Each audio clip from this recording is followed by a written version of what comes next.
Hello? Yeah, blessed. Yeah, man, what you do, Muta? Yeah, Put an update to the people and let them know about it with Dr. Sebi still. Because I just get some information from Muta Honduras, you know? Yeah, say me go mention it and then me forget and me glad say you call me. And two things man. me did I go do, and the two speaker them right now, you and the bridging before, remind me say me did have two things to do. And one of them was Sebi too. See, because the bridging was with him when you come at the hotel there and give the pill them, man. So you remember that? Yeah, you mean, man? Long at the hotel, long at, where them call, where that stay there, yeah. Yeah, man. But just make them know, say, him funeral was today. Yeah. So them finals will kill him?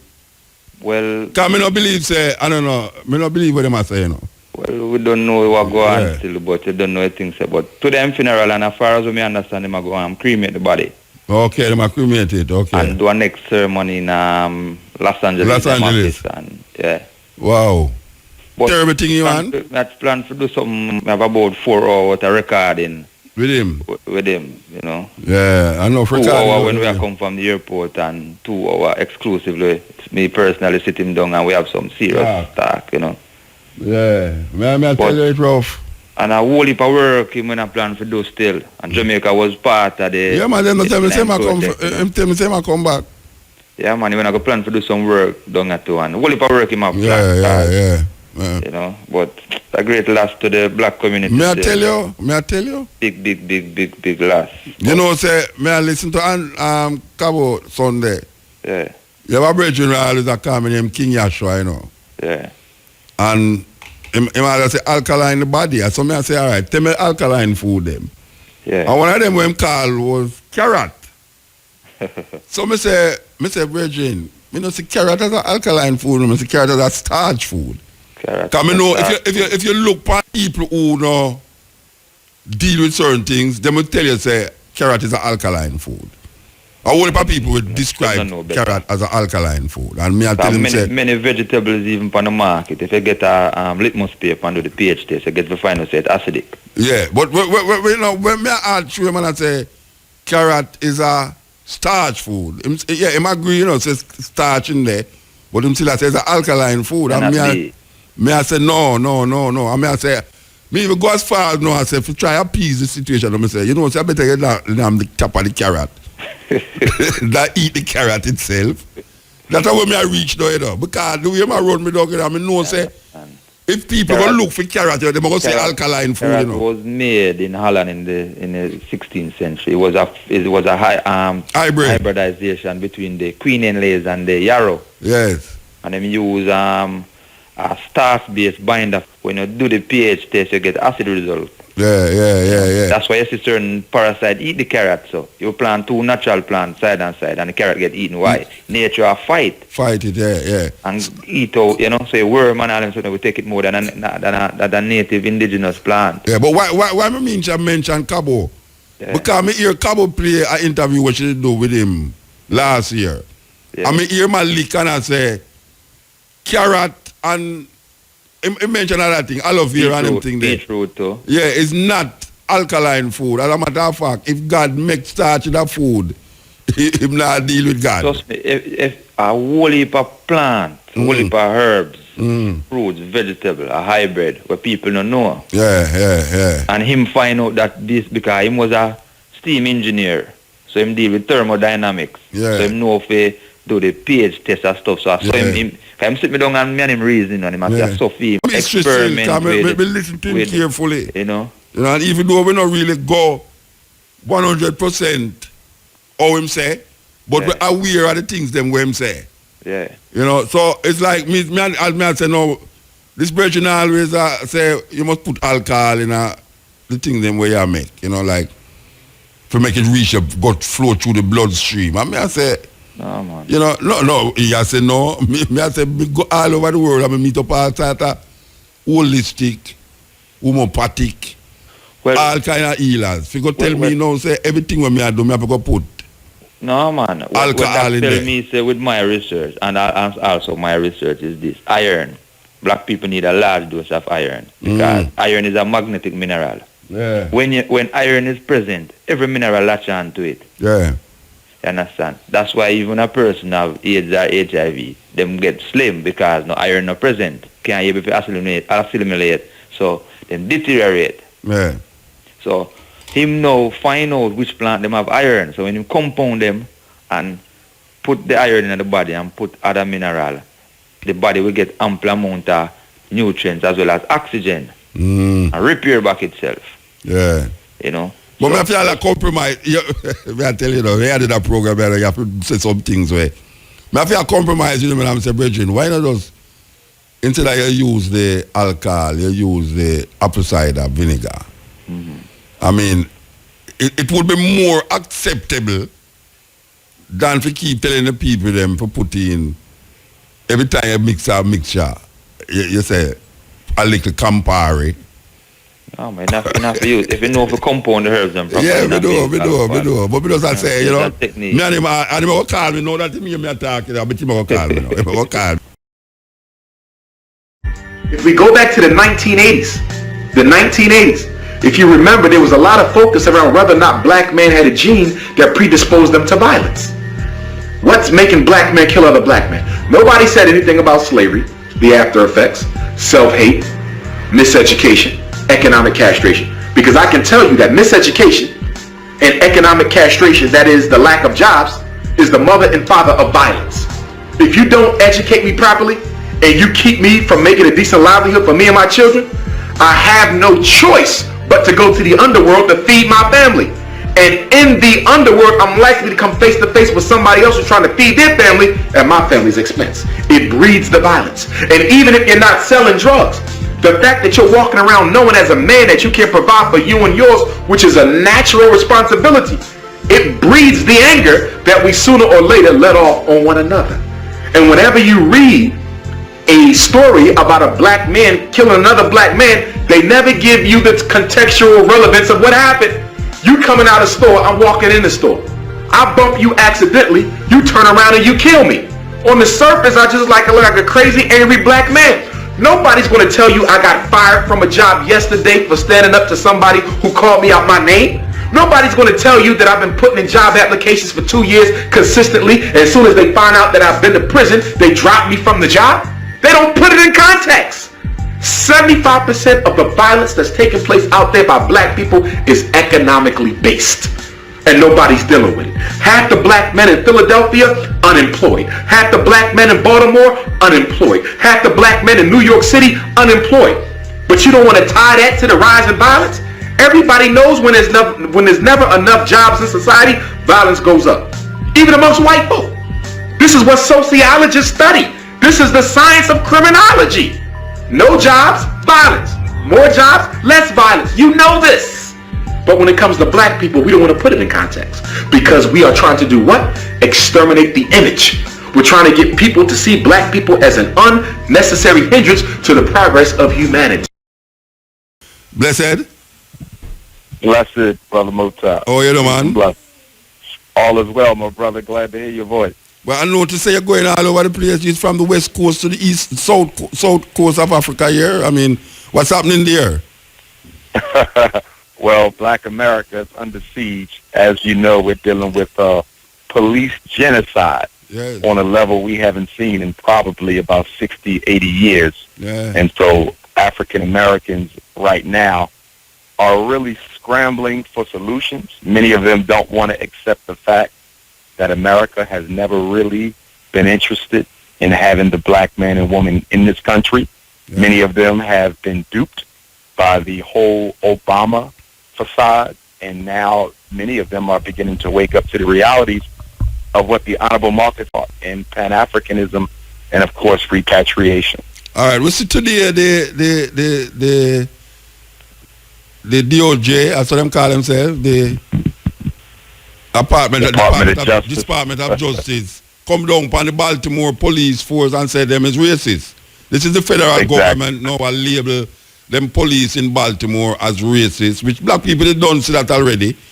And how you think that going to pan out now, given the atmosphere we are going now? How you think that going to pan out? You think say there could be a better police force in Baltimore, given that Baltimore have a very large amount of African people, eh? Oh, without a doubt. Baltimore is one of the chocolate cities. We often refer to Washington, D.C. as Chocolate City, but I would say Baltimore is the real Chocolate City because they've gentrified Washington, D.C., so you don't have it as you used to. But in Baltimore, we are still pretty much concentrated in that city. But it's ironic because on the one hand, as you mentioned, they've identified that the Baltimore City Police Department is racist, as are most police departments in America. Yeah. But at the same time, they did not find any of the police involved in the Freddie Gray case Guilty. They never find him. Everybody get off. Everybody get off. It's amazing. That's amazing, man. That is like the FBI man tell us that when she name they do something terrible, but him now go really prosecute her. Exactly. Hillary Clinton is like, okay, she did something wrong, but we're not gonna prosecute her. She lied to the people, but she never lied to us. So that make her all right. All right. You have something to say? Oh, yes. I was going to just add that none of these police have been found guilty of criminal negligence, going all the way back to Rodney King. I mean, we've been dealing with this for 25 years and longer with hardly any police ever being prosecuted. And that's because you cannot hold the police guilty for murder during the course of a war. So, in other words, America has declared war on black people. And so, in a war, the police are responsible for eliminating the enemy. So you cannot send a soldier to jail for carrying out their lawful responsibility, which is the elimination of African life. Yeah. All right. You have been on record saying that black people love to fall in love with politicians and almost make them almost deify them. And you was mentioned that in relation. I don't know if you remember saying that. You remember saying that? We drunk the Obama Kool-Aid, Baba Mutha. We drunk the Obama Kool-Aid. I saw it coming. See, in America, and this is probably true globally because we see it in almost most places, black people vote for politicians, but they don't finance the politician. So they believe that because they voted for the politician, that the politician is obligated to carry out a black agenda. But what they fail to realize, if you don't finance the politician, if you don't keep them politically, financially honest, if they are being financed by white money, if Obama is being put in office by the white Democratic Party's money, no matter how many black votes he got, he's going to be loyal to the hand that paid for his success, which means that we find so much corruption and negligence of black people by black politicians is because the average black politician is put in office on white finance campaign money. Until that changes, until we start financing our own candidates, every black politician will always betray his people and always abandon the black agenda until black people wake up to the reality that voting is not as important as financing the candidate. Yeah. You know, that is a good example again is Baltimore, where the most of the people them on the top is black people. But yet still that racism has continued for years without abating. Even though you have black this, black that, black mayor, black whatsoever in that part of the earth. You know, it's amazing, that situation. And I tend to want to agree with you. Because it is not their money that is turning, black people money is turning these politicians. Them can't do nothing about it. Them just can't do nothing about it. So we're in a dilemma. So, all right, you will be here on the 21st. You will be here, right? Yes, sir. Yes, sir, definitely. And I'll probably be coming in, Baba Mutha, about a day or two earlier, so I'll already be there before the 21st, but definitely I will be there on the 21st to honor the greatest African leader of the 20th century, probably the greatest African organizer in modern history, in His Excellency, the Provisional President of Africa, the Right Honorable Marcus Messiah Garvey. Very much looking forward to it. It'll be my first time. I want to say 2011. I saw you at the university. You was at the university. Yes. I think Michael Barnett was the one who was responsible for that invitation. That is correct. And I remember it's been about 5 years. I remember that we spoke at the Yoruba Center in South Carolina at that time. Yes. Yeah, I don't know if you remember. Yes, I remember. That's when we met. Yes, sir. Yeah, yes, we spoke together at that function there. And indeed. I think also one of the Jamaican hip hop artists was there, Taris Riley, I believe. No, man. You remember the Yoruba grounds? There was, it's not a show, you know. It was. Right, it was a lecture with you and I, but I think he made a special guest appearance, didn't he? I remember seeing him come through there saying a couple of words. All right. I noticed that you have been traveling a lot. I mean, you know, why? What is happening? What is happening with your travels here now? Because I know you was in West Africa last week, I guess. Yes. And you was in South Africa. Yes. Where are you now?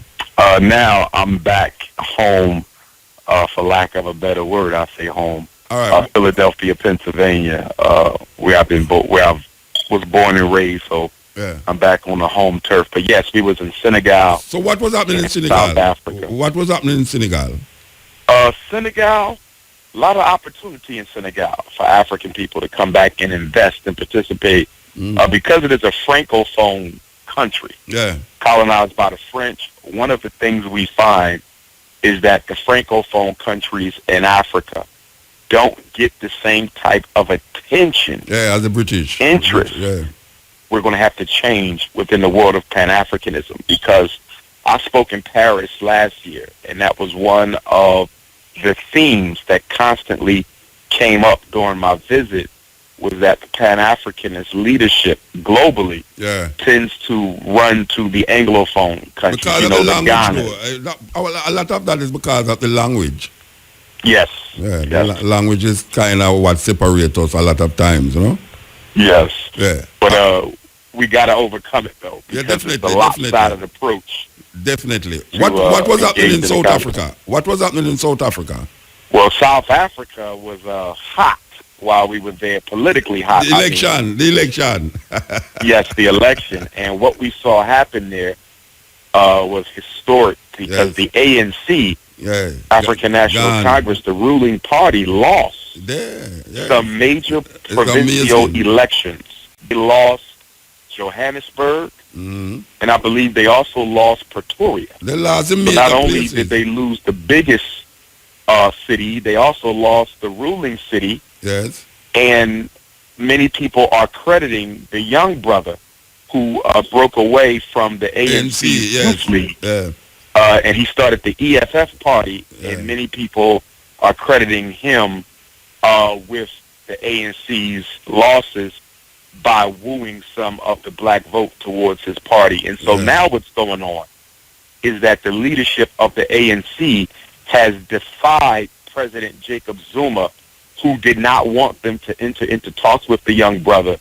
But they have decided on their own, against the president's wishes, to sit down with the young brother and see if they can reach some sort of compromise that allows the two parties to work together or come back together, so they can try to keep black people a kind of in coalition. control.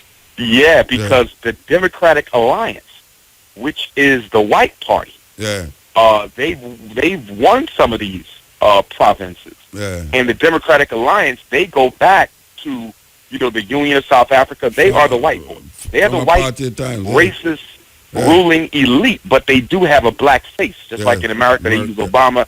Democratic Alliance, they got a black guy who they are using as their puppet. And so something better happen soon, because the way it's looking is that in the next 10 years, white folks will be back in charge of South Africa politically. Well, it's not far. It's not far at all.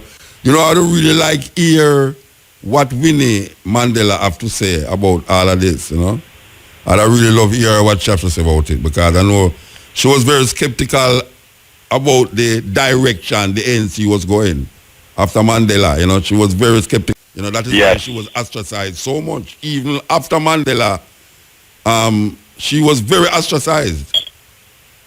I think she's a Yes, she was. persona non grata right now in America and Canada, if I'm not mistaken. You know, she's True. not Very allowed true. to go there, you know. And in fact, one of the things I respect, that I have to respect about President Jacob Zuma, although I disagree with a lot of what he's done or hasn't done politically and economically, he was the first president of the three democratically elected presidents, President Mandela and President Mbeki being the previous two. He was the first one to really give Winnie Mandela the type of respect that she was entitled to as mother of the nation. President Mandela and President Mbeki really didn't give her much honor at all, but President Zuma saw to it that, you know, she had her own living court, her own escort.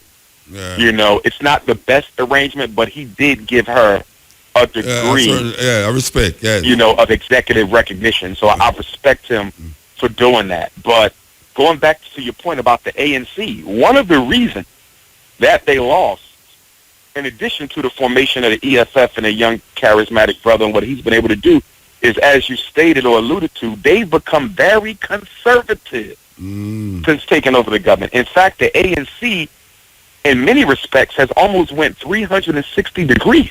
Yes. In the way they approach totalitarianism, structural inequality, bias, and disproportionality. And it started from blacks. It started from in the South release. Africa don't think they're doing nothing for them, Baba Mutha. They see them as neo-colonialist puppets. Now, I wouldn't agree with that totally, but that is the sentiment in South Africa right now. And it started from the release of Nelson Mandela from prison. Then that is when it started. A lot of it. I don't know if you agree with that, but that's what I am saying. I agree. I definitely agree. Nelson Mandela, just like Obama, pacified the revolution and the spirit to rise up of black people, both in South Africa and in America. Black people's spirit was left domiciled because of these two leaders. Yeah.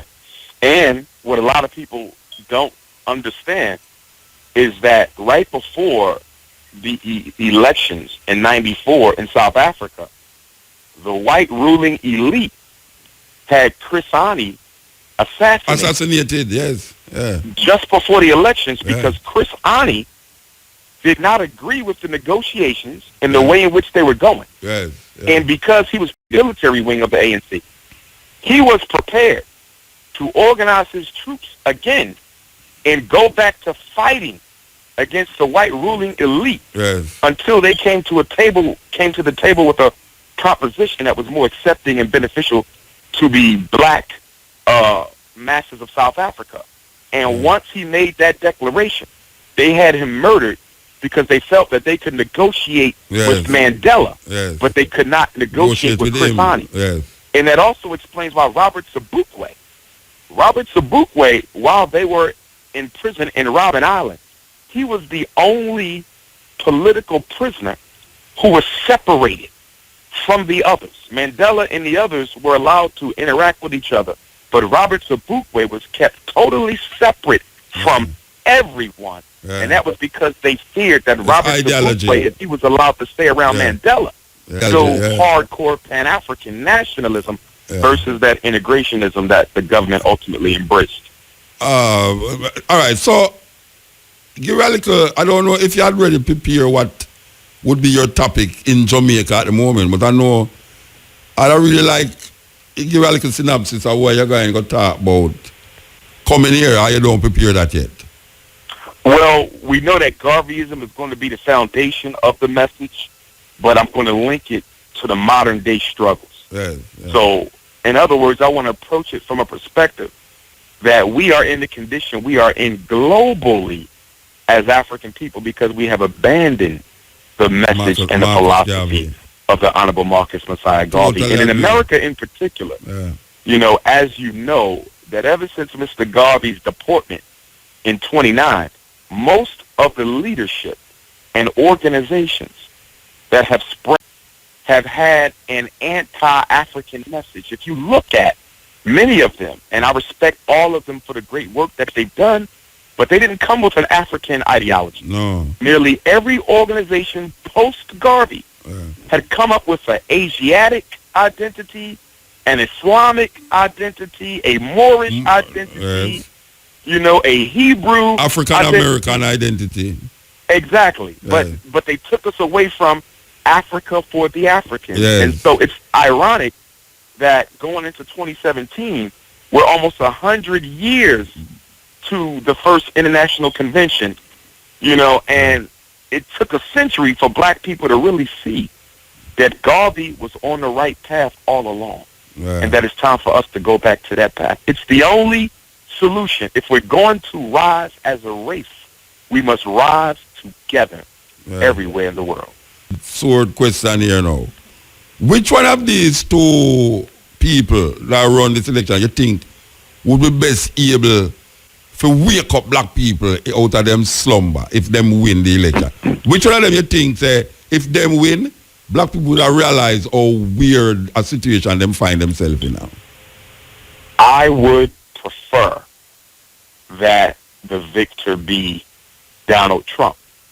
Because Donald Trump, see, the Democratic Party likes to manipulate black people into the illusion that of everything is inclusion. okay. Yes. Yes, whenever we get a Democratic president, because we believe that they are the party for black folks, although there's no evidence to that proof. But whenever we get, or any proof to that evidence, any evidence to prove that, but whenever we get a Democratic president, we stop fighting black folks. Right. So I would prefer a Republican president because Republicans are very honest about the opinion of black people. Very honest. Okay. Donald Trump is an unapologetic racist. And because of that, I think his method of communication is more conducive to waking up black people than Hillary Clinton. However, I do believe that Hillary Clinton will be the victor. And I say that because her husband was already a president. Yes. He's a Bilderberg. And she's he a money foundation. She have all the big man behind her. She's the choice. Yes. And with her being a woman, Muta, here's the thing. With her being a woman, I believe that she would be more effective than even President Obama towards coming into Africa, coming into the Caribbean, coming into Central South America, coming into black countries, seducing the presidents into whatever political, economic scheme the American government wants them to accept. I'm very fearful of how much worse we will be in, how much worse of a condition we will be in if Hillary Clinton is elected, because I really believe that she will be able to use her charm, her charisma, and her feminine energy to get a lot out of Caribbean presidents and African presidents. But we see that already.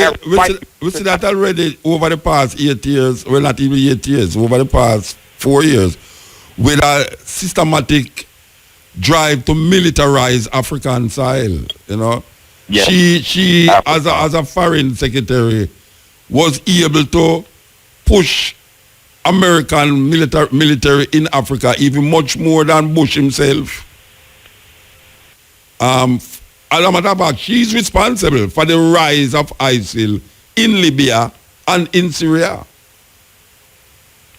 Oh, without question. Yes. In fact, I would argue that ISIS, the Taliban, Al-Qaeda, and half of these so-called terrorists that America is fighting are nothing more than creations of the CIA. Oh, yeah? They have a long history, of course, of creating terrorism. Yes. To justify their invasion of countries, of countries, so they can go in and colonize and steal the mineral resources under the disguise of making the world safe for democracy. Yeah. Okay. All right. So you will be here. I see that you will be at the University of the West Indies on the 23rd of August. Okay, I didn't know that, but looking forward to it. Yes. Come on, and can't have your. In that 8 years, I don't decide to say, but okay, you got kids at the university. Sorry, at the university, now Montego Bay, sorry. It's Montego Bay. You're going to be at the university in a Montego Bay. Okay. There is a campus of the University of the West Indies in Montego Bay, the Western Jamaica campus. Gotcha. So you will be there on the 23rd. The man, them plan out everything for you already. You get planned out. They get planned out. Okay. I am glad to hear that, though. Yeah. Glad to hear that. You know, Mr. Small will be here too. Professor Small will be here too. Yes. Bobby Smalls. Yes, sir. So you're in good company. You're in good company. Definitely. Now, you mentioned 3. Who's the third speaker, Baba Musa? He's the head of the new Black Panther Party. Oh, brother Nzinga. Yes, Nzinga, yes. He's the head of the Good brother, yes. He'll be here also. All right. So we're looking forward to seeing you and looking forward to listening to you. I hope that the people them will be appreciative of the effort that IRFM is doing to bring a man like you here to talk to them. You know, because it's very important. It's very important that people grasp what IRFM is trying to do in relationship to bringing speakers like you here for really solidify this Marcus Garvey push. So we give thanks and just anticipating your return to Jamaica. Yes, sir. Thank you, Baba. Thank you. Looking forward to seeing you. Looking forward to getting back on the ground. It's been 5 years, a long time. Definitely. But I'm looking forward to it. Can't wait for the date to arrive. Give thanks. Give thanks. Blessed love. U.S. President Barack Obama says his government failed to pave the way for peace in Libya after helping topple Muammar Gaddafi in 2011. His admission came as he ordered a fresh round of airstrikes in the North African nation targeting Islamic State. All of us collectively were not sufficiently attentive to what had to happen the day after and the day after and the day after that in order to ensure that there were strong structures in place to assure basic security and peace inside of Libya. Washington's latest intervention is officially aimed at assisting the so-called Government of National Accord in Tripoli. The US-backed ousting of Gaddafi 5 years ago sparked chaos in Libya and allowed ISIL to take advantage.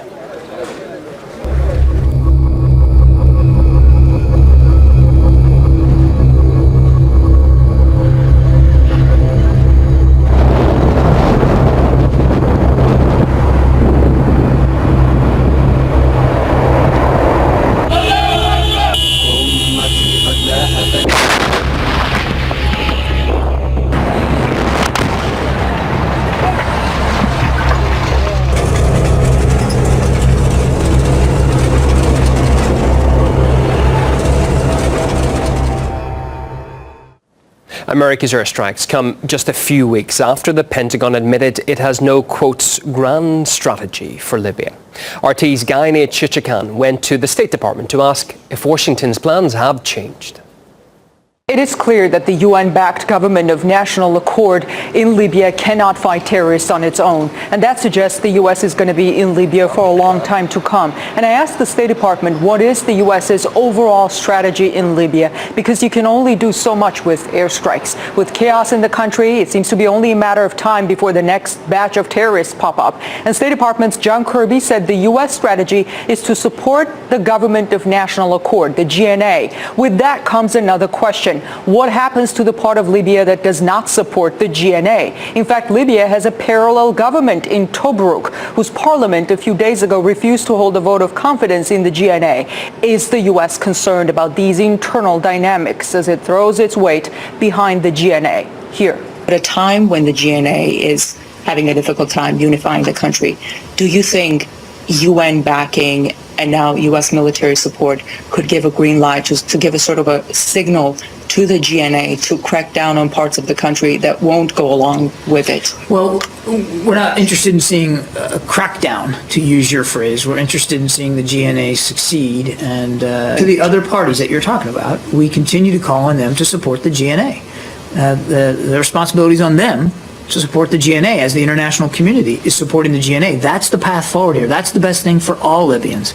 And so the degree that they want to obstruct, delay, obfuscate and make more difficult the work of the GNA, then then we're going to continue to call on them to cease those activities and to support the GNA. Is the U.S. arming or planning to arm forces under the control of the GNA? I'm not aware of any such plans.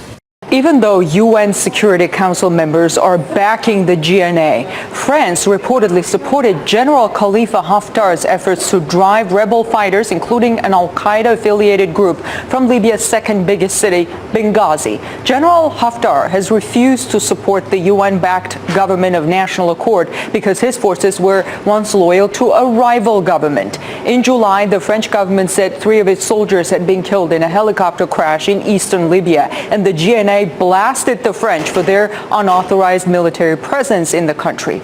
So as Western powers are going after extremists in Libya, it is not clear how they will affect internal dynamics there. Gaine Chichikan reporting, well, when Barack Obama leaves the White House next January, there's essentially a 50-50 chance he'll be replaced by former Secretary of State Hillary Clinton. And she was a top decision maker when the US moved to topple Gaddafi.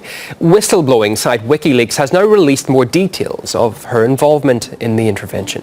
In a leaked email, Clinton was praised by a State Department official for her role in, quote, tightening the noose around Gaddafi. But Clinton has also been criticized for failing to provide security in the aftermath. An attack on a US consulate in Libya in 2012 saw 4 Americans killed. However, the US media is doing its best to sweep the story under the rug, according to news analyst Lionel. We have a State Department official who, in the capacity of Secretary of State, might actually be, according to these emails, exacerbating the problem, fueling the problem, funding, if not encouraging the very terrorism which we ostensibly are against. And this person, based upon the allegations now, mind you, it happens to be running for president. We're in radio and media silence here because our media are distractors. The barking seal media, and I'm sorry to say, many of my fellow citizens have not a clue or a concern as to what they're not being told. Yet we mourn and we praise and we should those brave American men and women who gave their life in fighting terrorism, but we're not interested in what causes, exacerbates, fuels, funds, and promotes terrorism. Go figure. In my native village in Johannesburg, there is a song that we always sing when a young girl gets married. It's called the click song by the English, because they cannot say onotwane.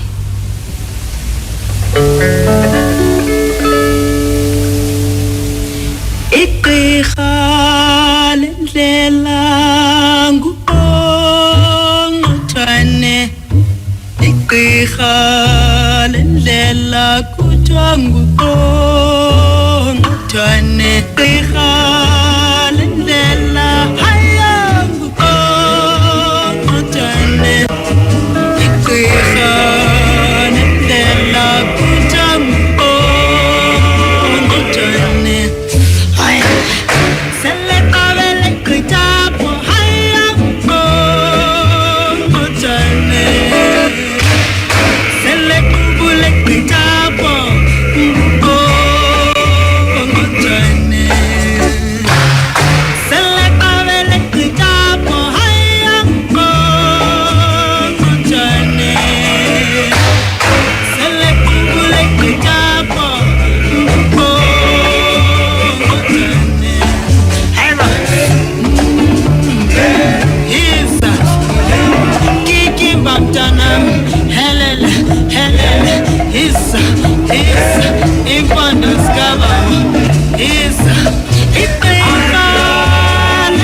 Music from them time, the Mira Makeba.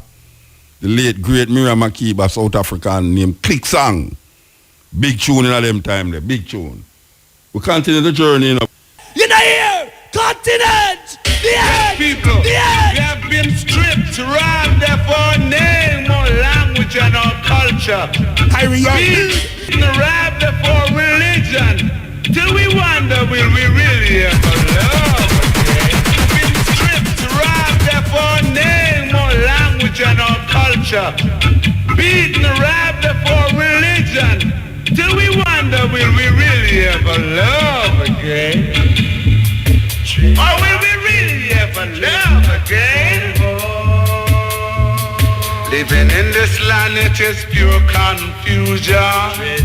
Dreadnoughty Congo. All I see is pure frustration.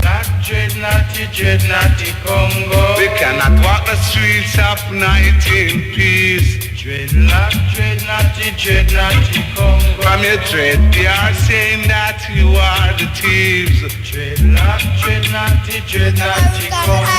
Lift up your head, naughty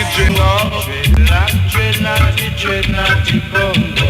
Hold up your head, naughty Congo. Your dreadnoughty, keep your culture. Keep your dreadnoughty, know your culture. Your dreadnoughty, know your culture. Keep your dreadnoughty, know yourself now. Keep your dreadnoughty, know your culture. Know your culture. Righteousness standing, it must always stay. Dreadnoughty Congo. Naughty dreadnoughty Congo. Naughty Congo. Naughty Congo. Naughty dreadnoughty Congo. Dreadnoughty Congo. Keeping in the roots and the roots of the field. Dreadnoughty Congo. Humble thyself and Jaja will like that. He takes me to the edge. Good night. This is the Cutting Edge, and I refer you there with you next Wednesday. Brand new music by the man called Junior Gang, Neil Pancras. Before that, you hear Big Youth, Keep Your Dread. You know, say Big Youth was one of the first Rasta DJ where start to project Rastafari on record. Yes? Yeah, man, him did it. Him used to him come out as a DJ where a Rastafari him project in our music them. You know, most of the other DJ them before him used to deal with like slangs and jive and thing, you know. Them way there, but Big Youth come out with Rastafari at the hem of him music. So we're there with you. And next Wednesday, you know, they eat the Brazilian thing and other things. A big thing. Whole heap of things. We see a guy climb Trump Towers. A little youth climb Trump Towers today. Him reach at the 18th floor, the police, them took out the glass, them. Them took out the glass, them out of some of the floor, them, and him reach a certain, them most hold him and drive me in. You know, so him get the whole heap of arrest, you know, a whole heap of charges him gone, you know. Same way I meet Trump. You can imagine that? I'm gonna climb by the side of the building, 68 floors, you know. Him reach about the 18th floor, you know. A 68th floor, that all Trump building have, you know. And him reach at the 18th floor. So I'm ready for go up on the top. Anyway, yeah, that settled that. Once again, we see the thing get hot up again. I don't know how America become a third world country so fast. Believe you me, it's like it take 1 year for America become a third world country. It's the most, I mean, really. So we see some things are going on, you know, where last week we play a tape from England with the brethren where Assange, I think it's Assange's name, who was the head of WikiLeaks. well, let go some tape that caused whole heap of dismantling in the DNC, Democratic National, and the what them call it, the other day. Anyway, once somebody get fired, convention, once somebody get fired, and him declare him have a whole heap more for release. Well, I tell you, say, today, it's like them release some email. No, I'm nothing to do with WikiLeaks now. Where I say, show Clinton connection, Clinton Foundation connection with big money out there. Well, we don't know all them things already, you know, because we don't know, say, billions of dollars get collected under that Clinton Foundation for go at 80. For go at 80. When the earthquake leaked 80 with 300,000 people dead, everybody gathered together to send money, and under the Bill Clinton, not Bill Clinton.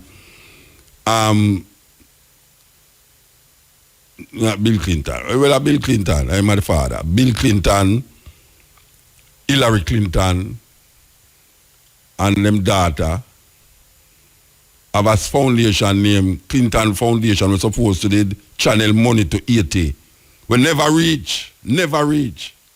And I get billions of dollars. Saudi Arabia is them main contributor. Yes, Saudi Arabia contribute to. You have countries in Africa will contribute to it too. Big foundation. But we see the money kind of channel a different way. It's amazing. It's amazing, Rasta. It's amazing what these people involved in now.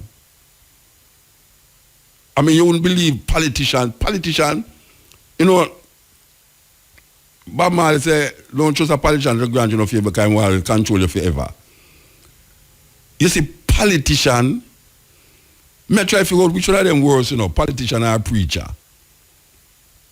Because I come at the two of them are the same thing still, because the two of them are promised you things, you know. One I promise you good living when you're alive, and one I promise you good living when you're dead. And none of them never experience. Well, the preacher never experienced that promise yet. No preacher where I know. Where him talk about him know, non-apologetically, him I say. Because him don't know nobody per earth or under the earth or in the sky will ever experience the life where he must sell people every Sunday. Yet still we see say, them are like drunk raw. Them a dig out the people them flesh. Like vampire, them a suck the people them blood. I promise them some pie in the sky thing when none of them ever experience. Don't know nobody who experience it. And sell the people them it every Sunday. The politician them now, them depend on a thing where them a tell you now, so them are gonna make your life better. Them a offer your thing because you stand up there here, try Donald Trump and Clinton and all of them. Them a tell the American people them where and where them are gonna do this and where them are gonna do that. The person who shall follow Obama, him did promise the people them to. Bush promised the people them to. PNP promised the people them. GLP promised the people them. I mean, me try to figure out how can a group of people in a certain sector of the society, we are talking about like church and state, how them can recognize that them really is not really nice. Them not really nice. It's not nice people, them.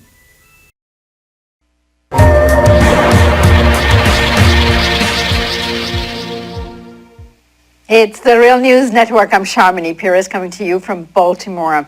President Obama signed off on a 30-day mission of airstrikes against ISIS in Libya on Tuesday, but he added it would continue as long as necessary to make sure that the extremist group does not get a stronghold in Libya. These airstrikes will be armed drone flights that will take off from Jordan to strike militant targets in the coastal city of Sirte, according to the New York Times. To discuss these strikes and to provide us with more context, I'm being joined by Vijay Prasad. Vijay is professor of international studies at Trinity College in Hartford. He is the author of 18 books, including Arab Spring, Libyan Winter, and the forthcoming book, The Death of a Nation and the Future of the Arab Revolution. Thank you so much for joining us. Pleasure, thanks. So Vijay, how does ISIS have such a stronghold over Sirte, and what happened to Sirte's militia that was fighting there? Well, ever since the NATO war in 2011, Libya's politics has been extraordinarily fragile, and various militia groups that so-called won the war of 2011 decided to take charge of cities like Sirte, which had not joined the rebellion with the same kind of enthusiasm. But these militia groups, whether it's from the western city of Misrata or it's the eastern city of Benghazi, these militia groups have been fighting each other. And in the space, a little vacuum opened up. The second reason why the Islamic State was able to come into this vacuum in the city of Sirte was that many Libyans had gone to fight in Syria. In fact, they had been quite encouraged by intelligence services of the region to go and join the fight against Bashar al-Assad in Syria.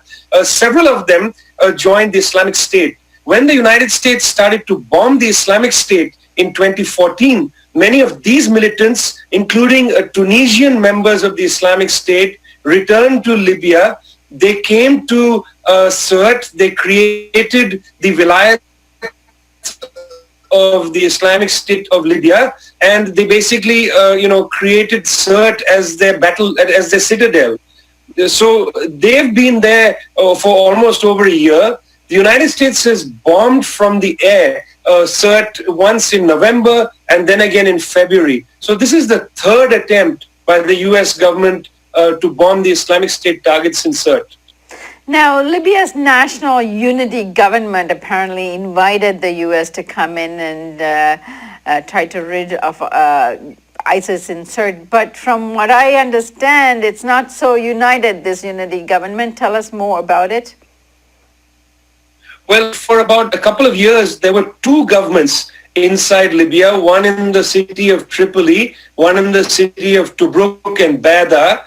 There was also, of course, a third government, which is the Islamic State, which had established itself in the center of the country. There were, any number of militias, including the Petroleum Guards of Ibrahim Jadran, that basically ran riot outside the control of any institution inside Libya. So that fractiousness has not been erased by the creation of the Government of National Accord, which was basically put together by the initiative of the United Nations, pushed very strongly by the West.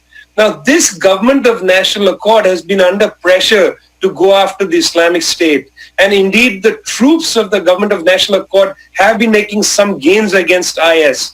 Now, one of the interesting things that a member of this government told me is that right now there is $67 billion of Libyan sovereign funds which are being held in banks in which the West and the UN is not allowing this government to access. One of the things apparently that this government has been told is if they are able to defeat the Islamic State, if they are able to take very strong action against the Islamic State, if they're able to show essentially that they're actually a government, then this money will be turned over to them. So the idea that this government has asked the West, asked the United States in particular, to bomb Libya is not entirely about its agenda. This is they also want access to that money. They are starved for scarce resources, despite the fact that Libya is an oil-rich country. And this is perhaps a major motive in why they have allowed or invited the United States to bomb inside Libya. So one shouldn't take this invitation at face value. Now, coming stateside, Obama said a few months ago that bombing Libya without planning for what comes after Gaddafi was his greatest foreign policy error. Is there any indication that this time around there's any more planning going on as to what comes after all of this? Well, I think they are hoping that this government of national accord will pick up the pieces, and I very much doubt it. You know, just as when the West bombed inside Syria, and when ISIS fighters went back to Europe, went back to Belgium, to France, went to Tunisia, went to Libya, and began to create mayhem here in these countries, in the same vein, when the Americans now bomb Sirte, the Tunisian militants, most likely are going to turn tail and head back to Tunisia. Just last week, there was a vote of no confidence in the Tunisian parliament, and the prime minister essentially lost the support of the legislature. There's, tension inside Tunisia. There have been attacks within Tunisia, on the border between Tunisia and Libya. There have been pitched battles between the Islamic State and the Tunisian military. So bombing the Islamic State inside Sirte is not necessarily going to degrade them so that they disappear. It might in fact move these fighters off to go and destabilize Tunisia. So I'm not sure there's really clarity in Washington on what these strikes are going to do. There's been a kind of religious belief that aerial bombardment works in the war on terror. So far, the evidence suggests that this is not true at all. And in terms of the conditions on the ground for ordinary Libyans, has this new government been able to make any progress there? Well, let's face it, the government is basically restricted to Tripoli and to a few other cities. In the city of Benghazi, which is the second largest city, there's been a civil war being fought inside residential neighborhoods between the army of General Khalifa Haftar, who has, long ties with the American government. He lived for decades in Vienna, Virginia, 5 minutes from the CIA headquarters in Langley. Khalifa Haftar is there battling out the Shura Council of Benghazi revolutionaries. This is an Islamist group that includes Ansar al-Sharia and other groups like that. They have essentially run riot, destroyed Benghazi. So, this government of national accord, it was a positive thing to see fractiousness be somewhat tempered with some kind of political process. But this is a very restricted political process. It's restricted to the fact that they are in Tripoli, and they are in Tripoli at the behest of militia groups who have openly said we are going to protect them for now. So it doesn't seem that this is entirely a way forward. As far as the Libyan politics is concerned, this is just a small little detour in a very dangerous road. Now, Vijay, thousands of refugees are crossing over from Libya to Europe, Italy in particular. Are these refugees a result of the conflict that's going on in Libya, or are they coming from somewhere else? Well, Libya is the staging point for large numbers of refugees that come from the rest of Africa and for a while as well from Syria. So it's not Libyans that are crossing into the Mediterranean to enter Italy in large numbers. It's that Libya became the staging point. Many Libyans who were whether associated with the Gaddafi regime or seemed to be associated with the Gaddafi regime left the country in 2011, 2012. They went to Algeria, they went to Egypt, and some went to Tunisia. So a large number of people who are pro-Gaddafi are sitting in prison. They've been under trials since 2011. One of the things that the West said that the Gaddafi regime was guilty of was putting people in prison and not trying them. Well, this pro-Western government has now held people that they accuse of being Gaddafi sympathizers, thousands of people. They've been held in prison since 2011. There have been people from towns like Tuarega who have been expelled from their town and are sitting in refugee camps. So Libya has not had any possibility of coming to terms with what has been happening, which is the destruction of the state and the slow erosion of Libyan society.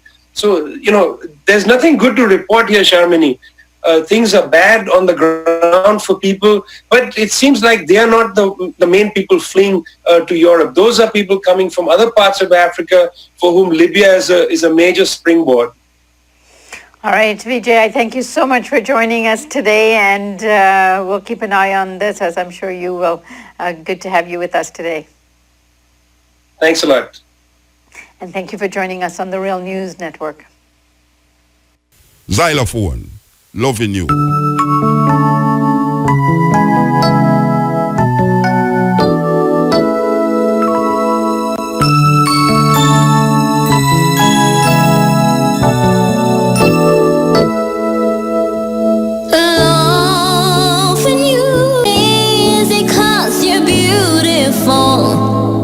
And making love with you is all I wanna do.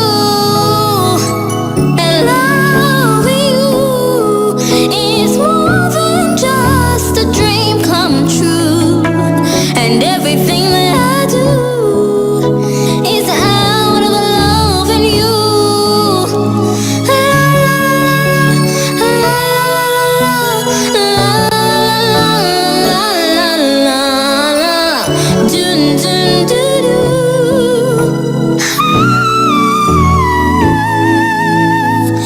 No one else can make me feel the colors that you bring. Stay with me while we grow old and we will live. Oh gosh, man, a 10-year-old Rasta. I tell you, sweet, sweet, sweet, sweet.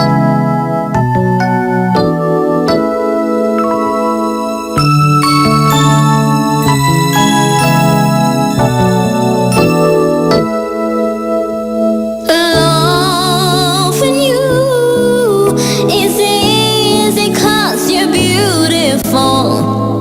And making love with you is all I wanna do. And loving you is more than just a dream come true. And everything that I do is out of loving you.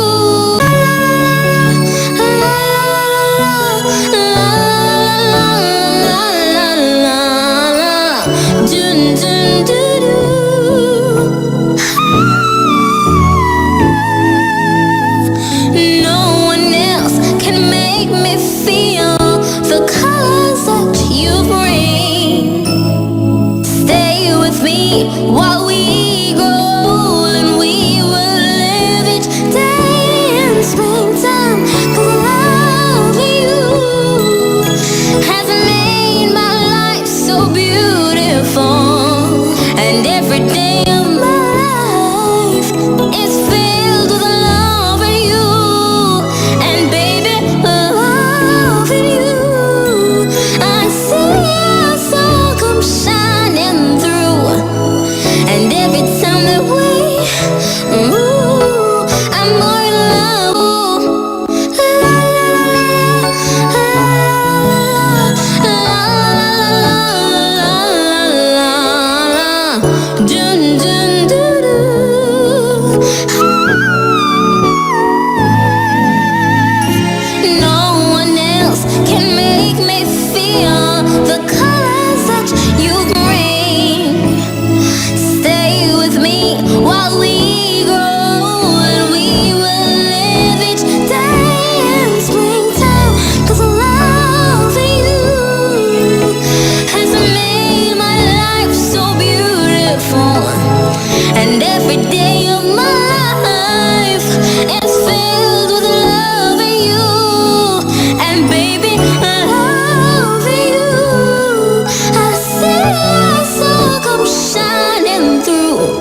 I tell you, different style.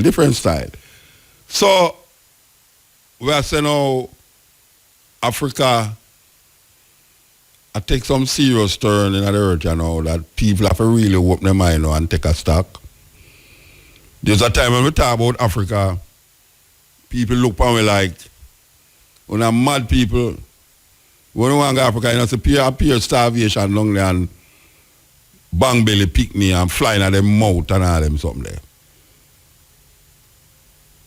Come the 21st century, Africa is like a centerpiece right now. No matter which continent you depend on, all eyes is on Africa. Because the movement, if you do it sometimes look away, is like you can't stop it again. So when we hear like the embassy in Kingston say, them not take no more application for the rest of the year. Yes, it's true. The embassy of Jamaica say, them not take no more application for the rest of the year because them is overwhelmed with how much people I tell them about say they want to go visit them family especially New York. Every Jamaican have somebody in New York. If me ask Tracy right now if she have anybody, she could tell me yes. Yeah. See there? Yes. So the embassy is overwhelmed. Them say no more applications will be forthcoming unless it's some special thing. Maybe it's an artist, maybe me get away with it. They can go up there and say, boy, I have a show next month. So they will really facilitate that. But people look like they must suffer more now. I don't understand what is happening in Jamaica. Because it couldn't that there's something happening in America where I push that. I think it's something not happening in Jamaica, I push it. It's not something that's happening in America. Especially given the state of the third world move we are going now with America, you know, like America become a third world country. It's something not happening here. Why the people them are run go over there? And we really have to figure it out, you know, because may I tell you, it's terrible. But the reason why we have to say that is that I don't know if in my lifetime I will see it, but I know say I love see the time when we are saying so now is a normal thing. What is the normal thing we are talking about? That people just take us and say, boy, they want to go to Ghana, they want to go to South Africa, they want to go to Kenya, they want to go to Tanzania, they want to go in Africa. Just normally. Where the plane, the air flight, when people want to go there so much that the air flight, the plane ticket, they must go down. The cost of air flight, the reason why the planes are so expensive, you know, is because hardly anybody want to go there. Jam!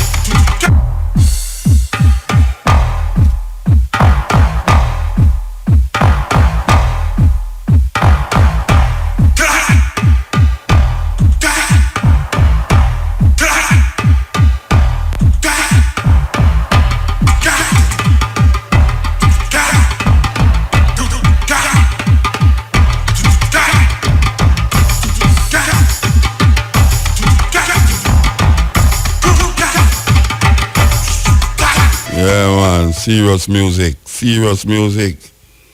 So, we say, as we are telling about the African experience and how the Africa wake up, and we say that people know, Africa is not like a place where people just say, a Rasta talk about Africa, but Africa is open up to the point where you have Jamaican companies where Africa, you know.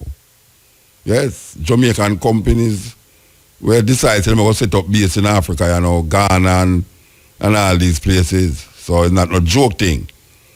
So it really feels good to know that things that Rastafari over the years has been saying and has been fighting for and has been fought against for is really manifesting itself in a very serious way. You know, I talk to a sister and we are talking about how who that believes all them elders were gone.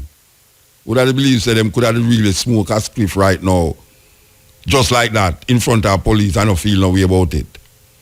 That was unheard of. That is something like tired for lick weed in a bush. We want to come out in the open. Sung by the man called Jacob Miller years ago. No man not tired for lick weed in a bush again. Even though bush is a nice place for lick it still. Better than a concrete jungle. But the reality is that sometimes you have struggle and just when you give up is when you reach the light at the end of the tunnel. So would I tell the virgin and sister in them, say, continue to struggle, you know. Good must overcome evil, you know. And it might look dismal, and it might say, sure, right, man. Oh, we have fight so long. A long time you talk to them people and them stiff-necked, you know. I mean, I say, you know how much ones were removed from one stage or level in them consciousness to the next level by then upon this program how long? You two was 10-year-old when them just start now. A 30-year-old nearly a buck 40 now. And I can tell you, say, most youth right now were under 30. Most youth were under 30-year-old now who have African name. More than likely, other program, them have the African name. Me remember one time, years ago, me looking at it, I look for how much youth pass. And when me look how much youth pass, I say, wait, so much African name, and where I say, we can't get the cutting edge credit for that. African names. You know we're going to bring it back? Pan the stepping razor, in the day, where we give out African names and the meaning.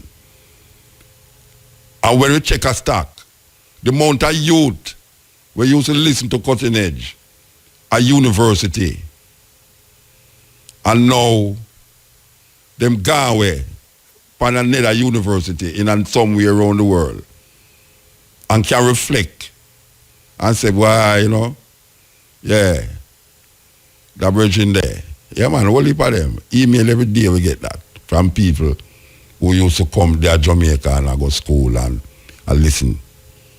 And we're still there. So we now go make nothing divert way from where we are deal with.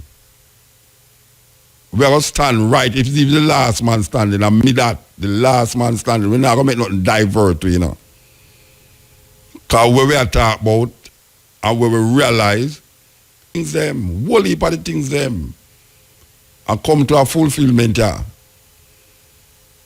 So we're going to continue the journey and know, say, yes, it's a just cause, it's a liberation cause, it's an African experience, African movement. That we are dealing with.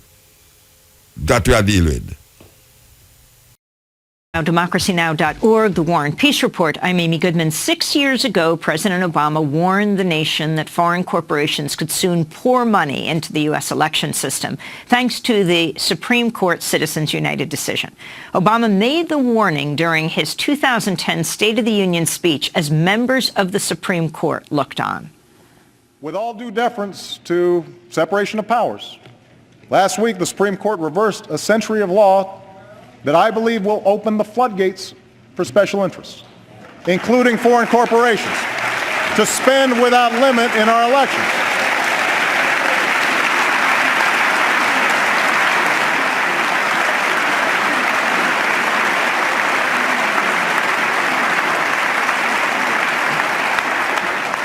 I don't think American elections should be bankrolled by America's most powerful interests, or worse, by foreign entities.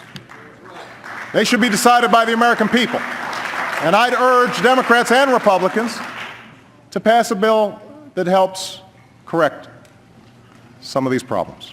That was President Obama speaking in 2010. Now, for the first time, direct evidence has emerged showing a foreign company has indeed donated money to a federal campaign. Documentation obtained by The Intercept shows a company owned by Chinese nationals donated $1.3 million to Jeb Bush's super PAC after receiving advice from a prominent Republican lawyer. On Wednesday, The Intercept published a multi-part series looking at the actions of two Chinese citizens living in Singapore who own a U.S.-based firm called American Pacific International Capital that has ties to the Bush family. Jeb's brother, Neil, serves on the corporation's board. The Intercept reports suggest there might be more such instances of foreign contributions as the 2016 election has witnessed a surge of contributions to super PACs by so-called ghost corporations whose ownership remains unknown. To talk more about the expose, we're joined by The Intercept's Li Fang, who co-wrote the series Foreign Influence. Welcome back to Democracy Now! It's great to have you in studio live for the first time. Thank you for having me, Amy. So, Li, why don't you start off by talking about how Citizens United opened up the floodgates for money, now in fact foreign money, and where super PACs fit into this? In 2010, the Supreme Court decision, Citizens United, rolled back about 100 years of campaign finance law, basically doing two things. One, allowing corporations and unions to spend unlimited amounts in this election, and two, separating the way we look at campaign finance. No longer can we trace all donations back to individuals. Instead, fictions of the state, corporations and other legal entities could contribute unlimited amounts. So talk about this many-month investigation that you have done, and again, how super PACs fit into this and open up the floodgates. We worked on this for several months. I wrote this with my colleague John Schwartz and a freelancer Elaine Yu, along with a fantastic team at The Intercept of researchers and editors. So we simply looked at some of the largest corporate donations to presidential super PACs and tried to find out their ownership structure. By chance, we found that one of the largest corporate donors to the Jeb Bush super PAC, Right to Rise, was owned or is owned by two Chinese nationals. They're permanent residents of Singapore, and they gave $1.3 million to the Jeb Bush super PAC. They were advised by one of the most prominent Republican campaign lawyers in the country, Charlie Spees. Charlie Spees has a very long history in big money politics. He was an advisor to George W. Bush's campaign, to the Republican Governors Association. He helped set up the massive Mitt Romney super PAC, and he set up the Jeb Bush super PAC. He, in fact, wrote a memo that is essentially a roadmap for how foreign-controlled domestic corporations may give in U.S. federal elections, basically setting all the parameters and rules inviting these types of donations. So this wasn't an anomaly. He wrote this memo that we obtained and published with this story in February of 2015. And the donation from the American Pacific International Capital Company, this is the company controlled by two Chinese foreign nationals, provided their $1.3 million donation to the Jeb Bush super PAC 1 month later. And explain who this couple is. Gordon Tong and Serena Chen, they're Chinese nationals. They amassed their wealth living in southern China, in Shantou. They had an import-export business with various goods that they sent abroad. They now have a very large, diversified company that has a biofuel refinery, various investment properties, luxury towers, malls, other commercial property in southern China, Malaysia, Singapore, and over the last 7 years, they've been amassing a large portfolio in the U.S. as well. And Jeb Bush's brother, George W. Bush's brother, Neil Bush, sits on the board of APIC? That's right. Neil Bush was appointed to both APIC's board and a sister company also controlled by Gordon Tong called the Singhai Group. We don't know the compensation from APIC, but through the Singapore Stock Exchange, we know that Neil Bush has been paid at least $700,000 for serving on the Singhai board. And he's been a prominent kind of figurehead for the company, appearing on company documents, giving speeches, and appearing in the Singapore media on behalf of the company. And how does Gordon Tang also connect with the former governor of Washington, Gary Locke? Yeah, this is an interesting angle to the story. In addition to providing the first documented case of a foreign-controlled corporation giving to an American super PAC, a presidential election vehicle, this is also a story about incredible influence peddling. Gordon Tong and his company worked meticulously to gain U.S. political friends, as his brother-in-law called it, bringing U.S. politicians to his ribbon cuttings and also soliciting the help from Gary Locke, the former governor of Washington, former Secretary of Commerce for Obama, and the former U.S. ambassador for Obama to China. Locke worked briefly for APIC in 2008, went into government serving the Obama administration, and while serving as ambassador to China, was looking to sell his house and sold his home in Bethesda to Tong's family for $1.6 million. It was a very unusual transaction for a sitting ambassador to sell their home to a foreign national of the country they were serving in. I want to get to an exchange between Gordon Tong and reporter Elaine Yu, who was working with you at The Intercept. When she asked him about rumors about his past, he offered her a bribe. This is an excerpt from an audio recording of their exchange.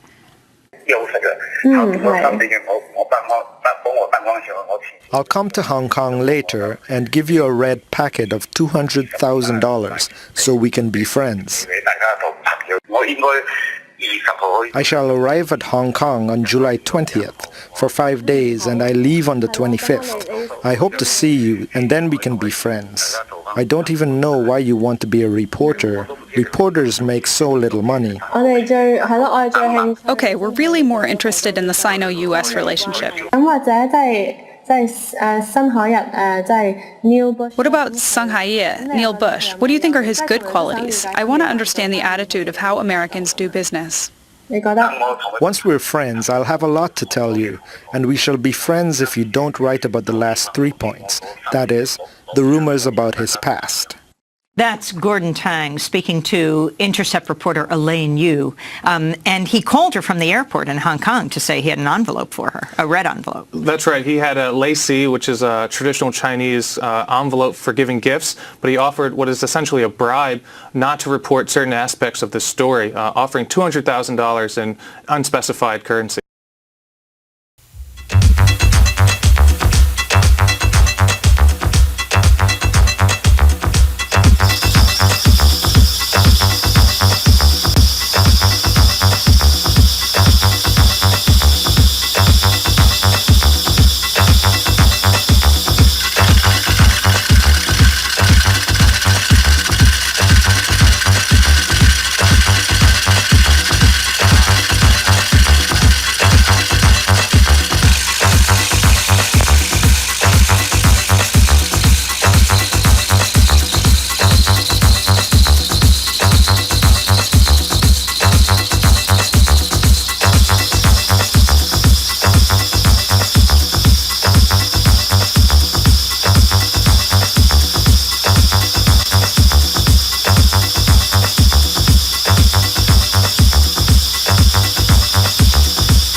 Thought-provoking, always smoking.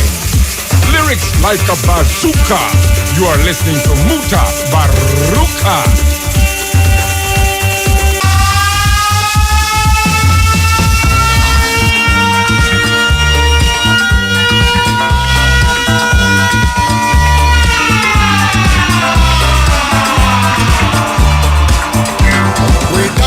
Brazilians, coffee beans grow by the million. Got an awful lot of coffee in Brazil. You date a girl and find out later she smells like a percolator. Her perfume was made right on the grill. They've got an awful lot of coffee in Brazil. No tea, or tomato juice. You see, no potato juice. All the farmers in Africa say, hey, hey. A politician's daughter was accused of drinking water and was fined a great big $50 bill. They've got an awful lot of coffee in Brazil. A whole lot of coffee in Brazil.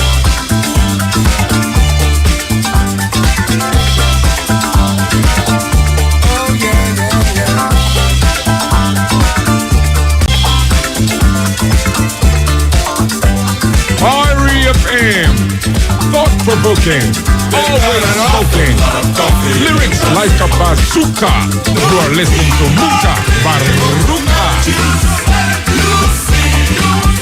No potato juice. All the farmers in Africa say, hey, hey. And when they're having eggs, need savor. Coffee, ketchup, crisp and flavor. Coffee pickles way outside the deal. They've got an awful lot of coffee in Brazil. A whole lot of coffee in Brazil.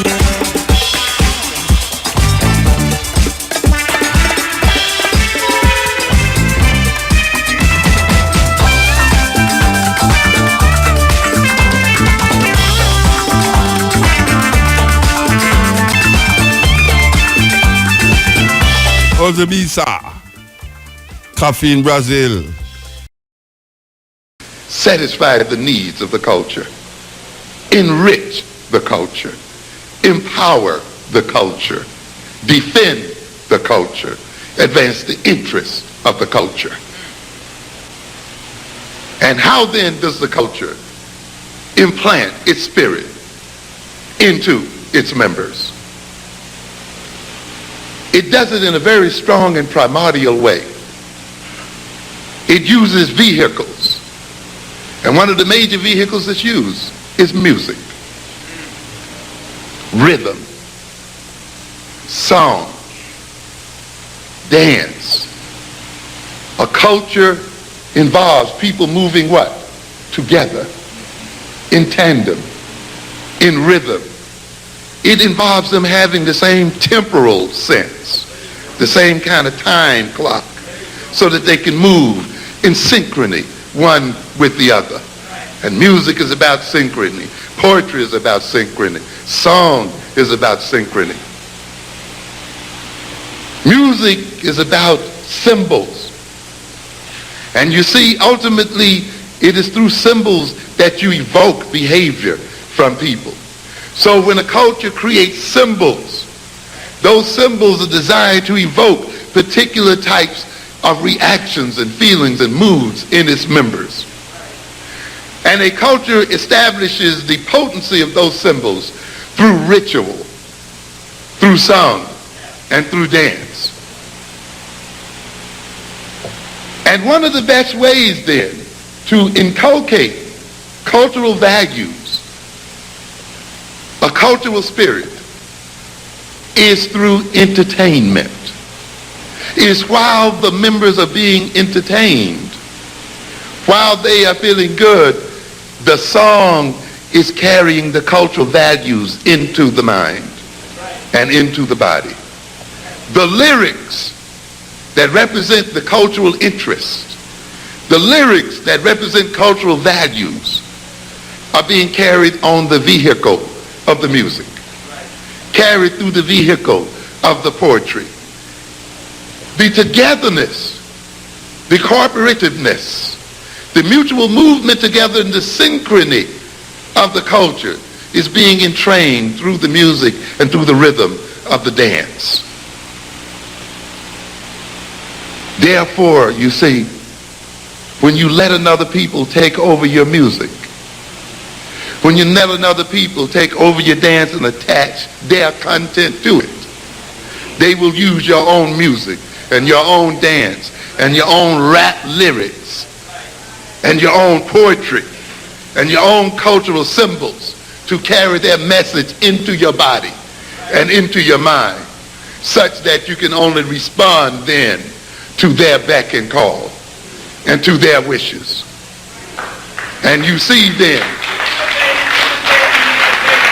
yes, you see then that they get you to buy those sneakers and they get you to buy all of those things by what? Associating them with your what? Your music, with your cultural symbols, you see, with your poetry, with your rhythms. And so they attach their content to our rhythm, their content to our song. Yes. But in a way, they take our own instruments and turn them against the self.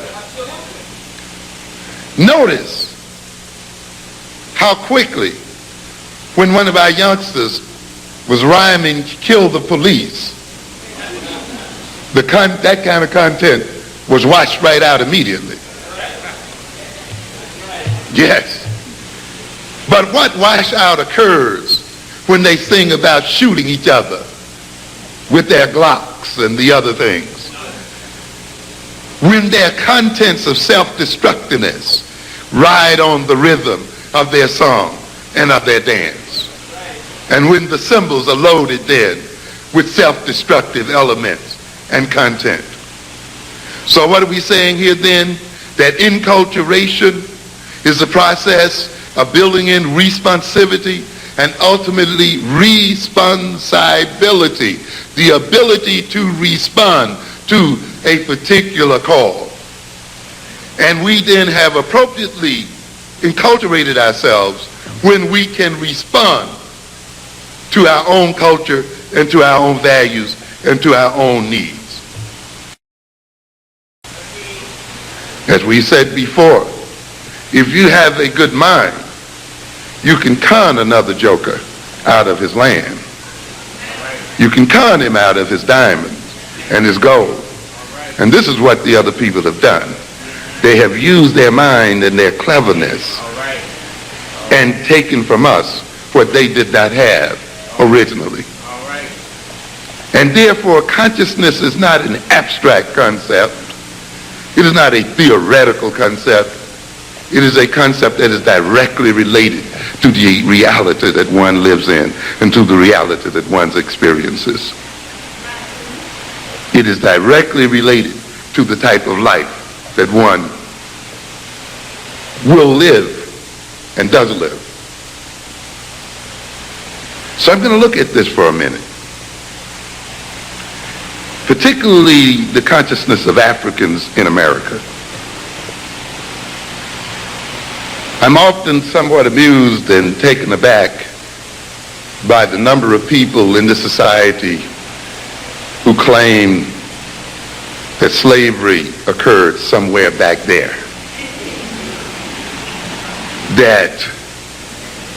And you got some so-called black conservatives who claim that slavery no longer influences the nature of African people. I wonder what those people have to conserve in the first place. Are they conserving power? They're conserving wealth?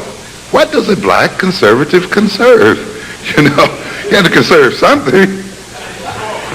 And since they have very little, if anything, they must only be conserving the system that has created their poverty to begin with. And you see them ultimately justifying the poverty of African people and justifying the political and social and economic subordination of African people in the name of some kind of higher principles. So slavery is not supposed, the experience of slavery is not supposed to be operating in the mentality of black folk. And you hear a lot of our youngsters will say that as well. How do you talk about slavery? That was back there. Or you whites talk about it. Well, that was back there. We don't have anything to do with that anymore. You see. And it's an amazing situation because you have to remind them that you're still living off the interest of the wealth that your forefathers earned from slavery. You're still enjoying the accumulated wealth that began with the enslavement of our people. And if you're going to enjoy the wealth that was generated by evil, then you must take the curse that comes along with it.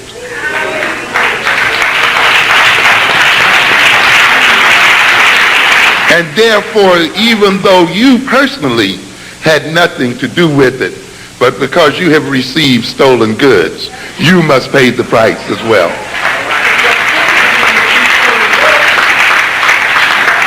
And because you fight and struggle to protect those stolen goods, and you defend them, and you organize your society and your relationship to white people to maintain them and to continue to enhance them, then you must pay the price.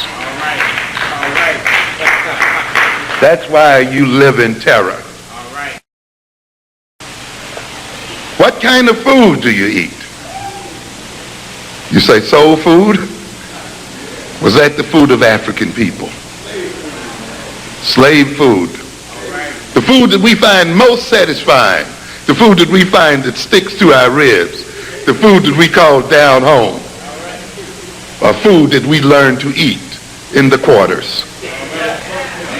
And yet we dare say that we have escaped slavery, that we have nothing to do with those people back there, that was back there. When our whole very social life and social relationships, our very definition of ourselves as a people, our very attempt to commune with ourselves is mediated by the food of slaves. Understand what I'm trying to get at? And how can you say that you exist in a different consciousness from another people?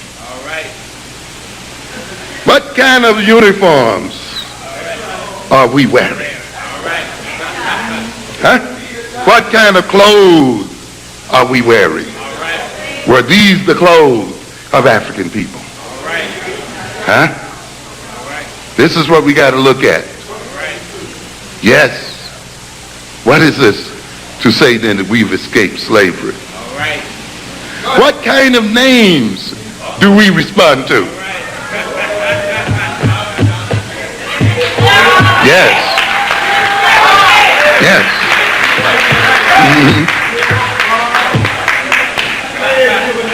Tamikas and all these other things we got going out here. What kind of names do we identify with?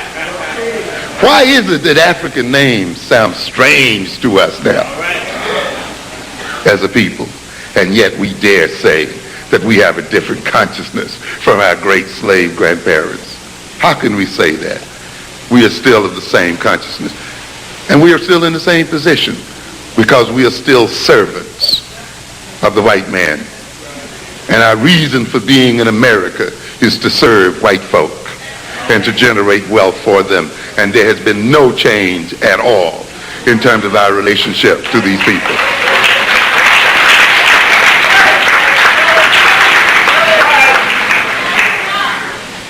The values that we pursue are slave values and the values of servants.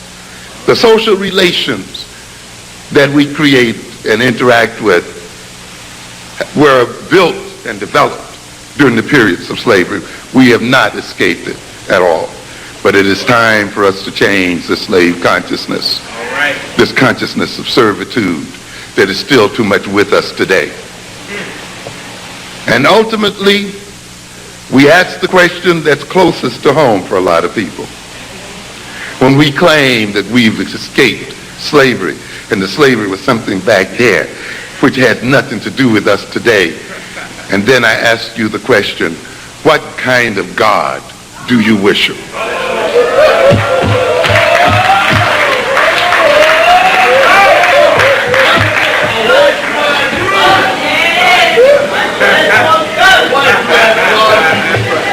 What's the name of it? Who taught you to praise him? Was this the God you were praying to before you were brought to these shores? Was this the religion you had before you were brought to these shores? Can you name one African God? How can you then, who define yourself, the very essence of yourself and the very essence of your soul, and organize the very nature of your life here on earth, based on a God handed to us by our slave masters, claim that you have no slave consciousness and are not related to slavery? We have let another people's spirit take possession of our bodies and take possession of our minds. When we speak, it is not with our African voice. It is with the voice of that demonic presence that uses our lips to speak its own language. Yes. Yes, and we have to recognize this. We are possessed. And if we are to transform ourselves and to transform the nature of our relationship with those who are our masters, we must engage in an exorcism and clear the devils out of our minds.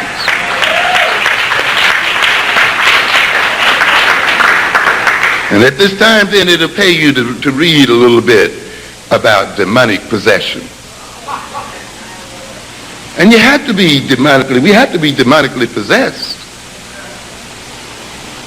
Because if we talk about black-on-black violence, self-defeating behavior, self-destructive behavior, then we could not be possessed by a beautiful and wonderful God. We must be possessed by a demon. It's interesting to look at the literature on possession. We have a couple of types of possession. One is called a somnambulistic possession. Somnambulistic. Soma, in this instance, having to do with sleep. You hear it in the word sominex. You know, ambulistic, to move around. Ambulatory, right? So we are talking about people who are what? Sleepwalking. They're not awake, but they're walking around. The body is moving and it is walking in an organized fashion and walking systematically, but the person is still asleep. And in somnambulistic possession, then, the individual's original self has been repressed and displaced, and the spirit, and he identifies with the spirit that possesses him. And his I and the spirit's I are one and the same. And we have a lot of that here today, where the spirit that has been implanted in us, we have taken to be us, and we've identified with it. That is why in defending ourselves, we end up defending the people who rule over us. In defending our ego, we end up maintaining the social structure that has destroyed our ego to begin with. And you see it in our youngsters, who will fight and kill in the name of respect, and fight because their egotistic orientation has been insulted. And therefore, in defending their ego, they do not kill the people who destroyed their ego. They kill each other and maintain the ones who destroyed them in the first place in power. But we're going to talk a little bit about African-centered consciousness personality, and culture as instruments of power. Because ultimately, this is what this whole struggle is about. Power. Not loving one another and all those things we hear. Power. And to a great extent, the problems that we are confronted with today as African people and African people in America flows from our powerlessness or our inappropriate use of power. We've been made to even talk about it. We've been made to think that power is sinful and that to pursue it is a sinful pursuit. And that it's wrong. But you cannot exist without power. Without power, there is no life. A battery without power is dead. You need power to act, to behave in the world, to deal with the world. And consequently, then, we must interpret what we are about in terms of power. And we have the power, ladies and gentlemen. We have the possibilities. We just need to reorganize ourselves, reorganize our consciousness and our personality and our culture, and see them as instruments of power and use them as instruments of power to transform our situation. So we should not look at consciousness as some abstraction. As I often tell people, the most practical thing you can have is a good theory, is a good concept to guide your behavior, to be used as an instrument to measure reality, as an instrument to test reality. A good theory then organizes the world and organizes one's approach to the world. It permits one to be able to evaluate the world in terms of where one wants to go and in terms of what one wants to do. To be without theory then is to approach the world on an ad hoc basis, just to meet it here and there and to not approach it in a systematic form. To live reactionarily, always reacting to what other people are doing. Always being overwhelmed by events and overwhelmed by the future instead of creating events and creating the future and making the future. See, when one has then a good theory and a good concept, one is able to do that. The bodies that we have tonight, ladies and gentlemen, are bodies that have been created by the European experience and are not our natural bodies as African people. Just as the surface of our bodies reflect the influence of another people, the very internal nature and the physiology of our bodies reflect those people as well. That's why when you get rid of them, you're going to have a healing experience.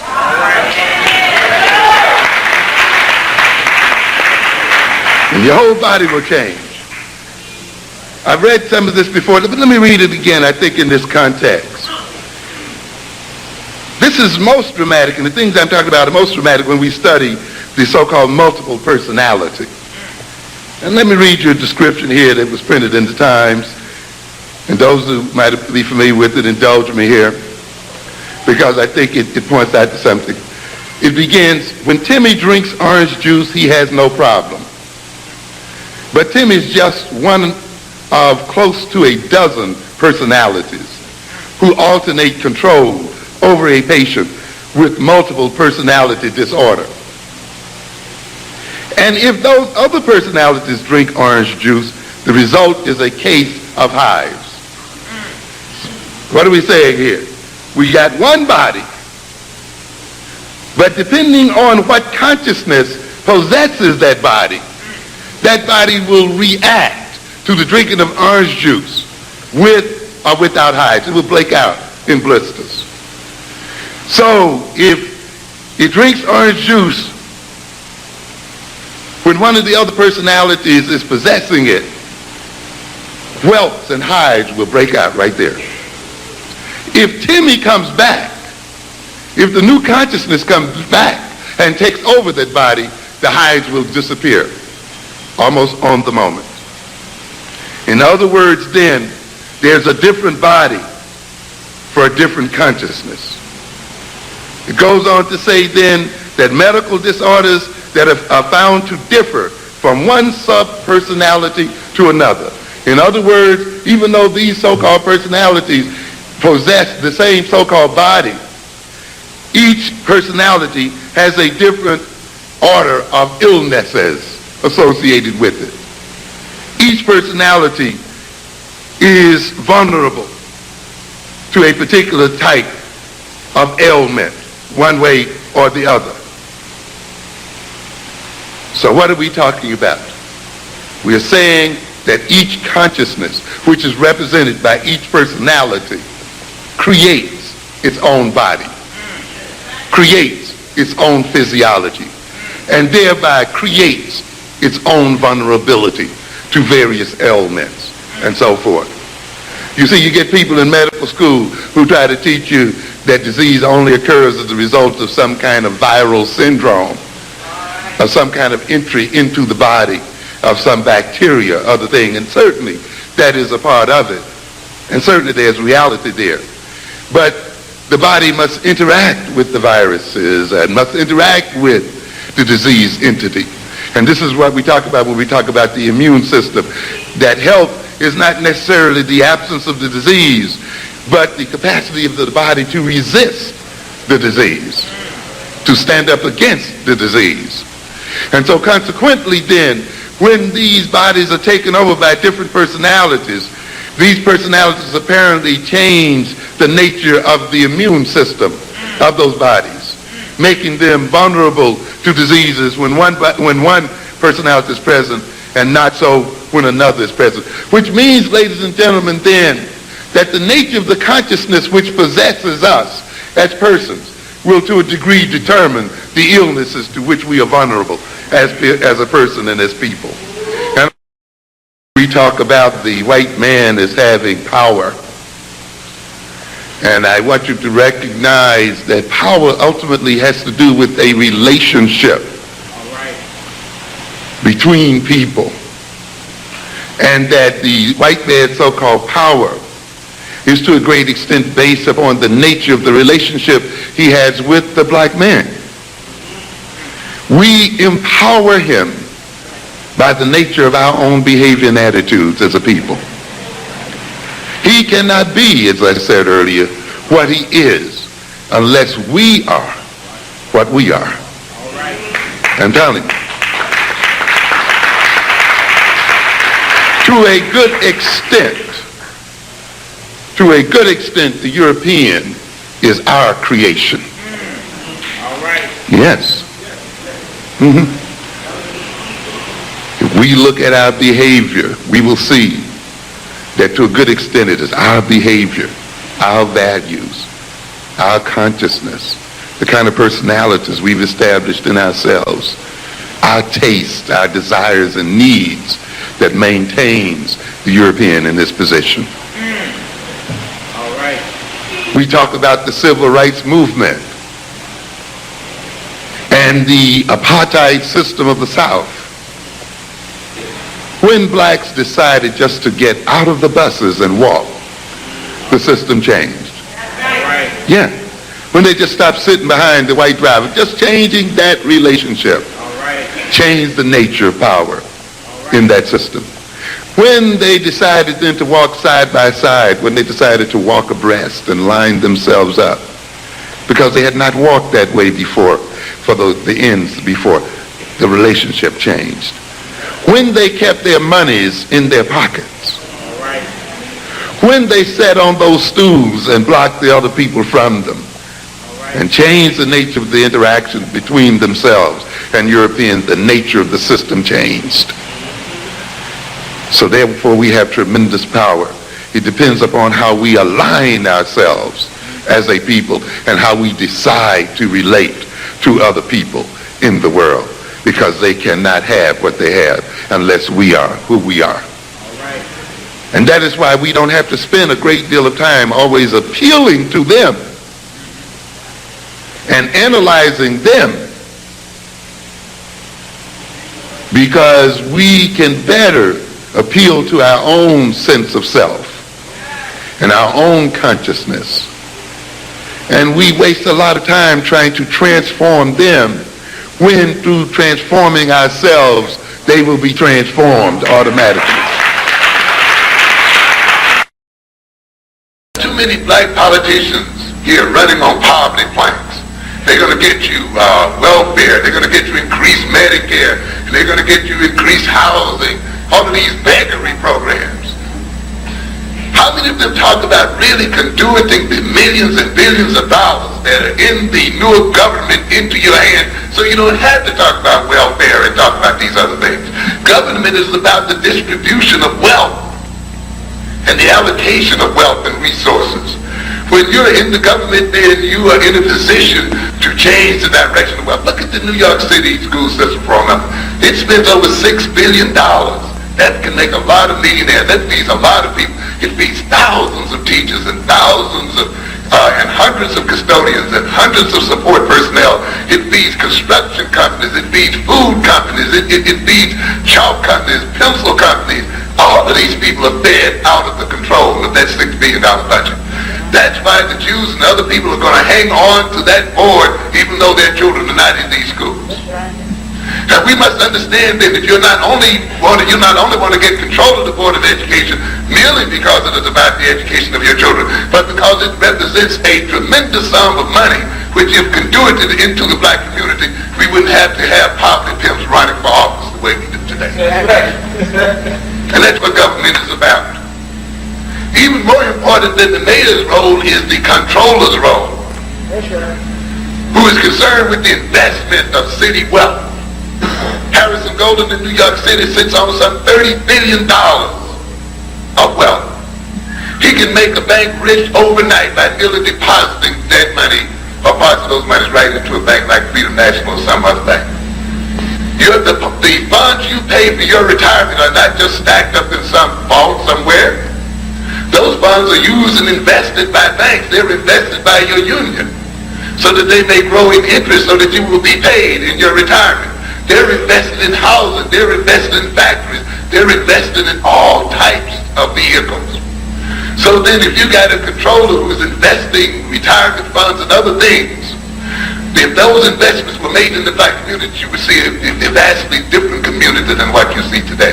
So you want to run those people for office not because it makes you proud that they are some role model, and because you're going to get your nuts off as a result of some guy making one of those salaries. That's right.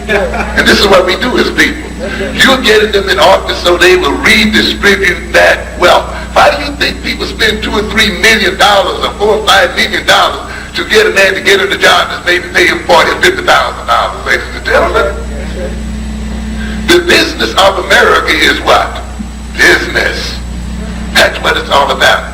We must understand the relationship between policy and economics. The government has tremendous impact upon the economics of a nation. Taxing along, tax incentives, when to tax, how to give tax relief and so forth. Regulations in terms of price settings, regulations in terms of rules of how an industry is run, regulations in terms of affirmative actions, regulations in terms of minimum wages, regulations in terms of subsidies of things like farm crops and other kind of things. Distribution of money for research and development, selling of government land and institutions and so forth, which they literally give away government control over natural resources and things of this nature. All of these policies are economic policies. And if you're not into those policies and understand those policies, then you're not into economic development and growth. When the nationalist community then discourages people from becoming interested in a deep sort of way in American government political activity, and when we discourage people from becoming engaged in political activity in America, we are being counterproductive, not productive, ladies and gentlemen. We cannot protect our people by developing a deliberate ignorance of what is going on in the world around us. We must become aware of what is happening. We must recognize that in moving out of our economic situation, as I said earlier, that economics is a set of social relations more than anything else. Not just money. We have money as black people. It's not the absence of money. If we didn't have money, other people wouldn't be jumping into your community trying to take it out. You can't get something from nothing. There must be money in the black community because you see people jumping over each other to get it. Millions and millions of dollars flow through our communities. Teachers that don't live in your community, what? The money's coming in and they're just taking out. Policemen who don't live in the community. Garbage men, sanitation men. Think of all the city workers and other people who don't live in the community. And yet those are millions of dollars for service to the community that does not stay there and goes in another direction. When we just started the program here, we are talking about this Clinton Foundation where set up, where have its main contributors is the Saudis. Based upon some mail, again, email thing. But one of the things that really you will find a whole heap of people like me why we don't support Hillary Clinton is because of Haiti and the angling of Haiti after the earthquake, lick it. 300,000 people died. And so much people did come together to say they're going to do this and do that. And one of the main money was donated, most money was donated to the Clinton Foundation for really deal with this issue. Well, it's a terrible thing. So they have a demonstration and listen to this. This is Okradowski of WeAreChange.org here in Philadelphia at a protest against Hillary Rodham Clinton. As you can see, there's a large number of people from the Haitian at Hillary Rodham Clinton. If you don't understand geopolitics, this is the video for you. We're going to explain everything that you need to know about what Hillary Clinton and the Clinton family did to Haiti. I'm here joined by Joseph. Joseph, can you explain to us why is the Haitian community mad at Hillary Clinton? Well, we have every reason to be mad because the Clintons have destroyed Haiti for the decades. And, you know, they pretend to be our friends when in reality they are our number one enemies. You know, there are some other people who clearly behave like they don't like us. So it's easy for us to protect ourselves against them because we know they are our enemies. But the Clintons are even more dangerous because they pretend to be our friends when in reality they're destroying Haiti. Because I heard that the Clinton Foundation and all these other organizations gave over $6 billion to Haiti for the relief effort, especially during the kind of natural. Is that true? No, it's more than true. The money is much more than $6 billion. You see, after the earthquake, countries around the world donate billions of dollars. The amount was much larger than $6 billion. And Bill Clinton was in charge of the money. And not only people around the world, but also American celebrities donate a lot of larger money to rebuild Haiti. And hundreds of homes were destroyed after the earthquake. And if you can believe, the people are still living under tents. That's unacceptable. And not only they held the money, they kept the money, but Haiti had enough resources for them to be very comfortable. Haiti have oil, more oil than Venezuela. Nobody's talking about. Haiti have gold. We have one of the largest gold mines in the Caribbean. So, and they let the world, nobody's saying anything about our gold. Yeah. Tony Rodham, Hillary Clinton's brother. Wow. He's got a 26 years contract. And then also Haiti used to produce, we used to produce our own rice. We didn't have to buy rice overseas. Bill Clinton destroyed our rice so his brother can sell the rice from Arkansas. Yeah, wow. So they're doing a lot of things. Right now, if there's a millionaire or a billionaire who wants to do business in Haiti, they cannot do anything unless they check with the Clintons. The Clintons are the one who's running Haiti. Yeah, wow. And we are living in the 21st century. We are the first black people who liberate ourselves from the French rule. We fought 3 empires, the British, the Spanish, the French. So it's unacceptable for us to be occupied right now. They dropping disease in Haiti. They stealing our money. They stealing our resources. So we are out here. We are outraged for the crimes of the Clintons. Criminal records. She have no business running for president, especially for the news that came out in the email. Find out that the DMC made all these tricks in order to favor Hillary Clinton. They rigged the system. Yeah. But my question is, when it comes to Hillary Clinton's brother, how was he able to get that contract? How were the Clintons allowed to have such control of Haiti? It's a family affair. Bill Clinton, the United Nations named him the chief guy who was in charge of rebuilding Haiti. And then while Hillary Clinton was the Secretary of State, so it's a family thing. Chelsea Clinton, all the Clinton Foundation, they're just stealing money. And most of the money, I can tell you right now, I know they have a lot of speech for money around the world and for Wall Street, but most of the money they have right now is from Haiti, from the Haitians. And when they're letting the world know we are pure super rich.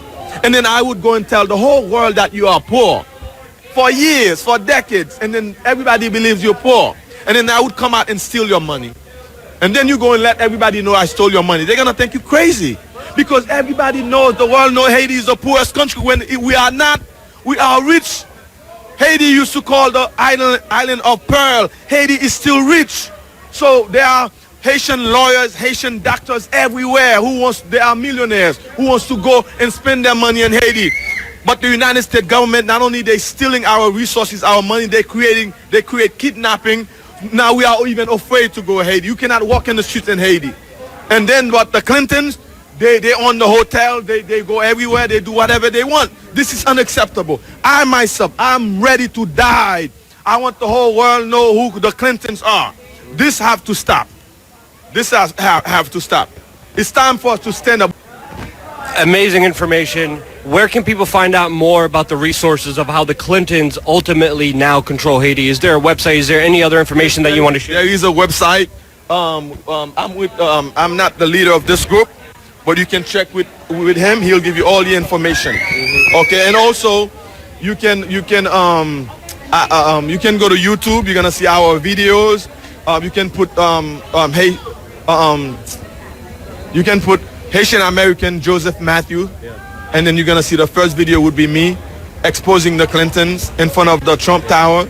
We know, so we have a lot of videos, and in terms of information, we have flyers, we have a website, but like I said, my leader over here, he will give you all the other information that you need. Because we saw the investigations into where a lot of the relief funds for Haiti came into, and it ultimately went nowhere for corporations, and a lot of the people who are still dealing with that natural disaster never got any relief because all the money that was funneled into them, even through the Red Cross, even through the Clinton Global Initiative, which the Clinton Global Initiative sometimes uses and brags like, look, we helped out Haiti, we did this for Haiti.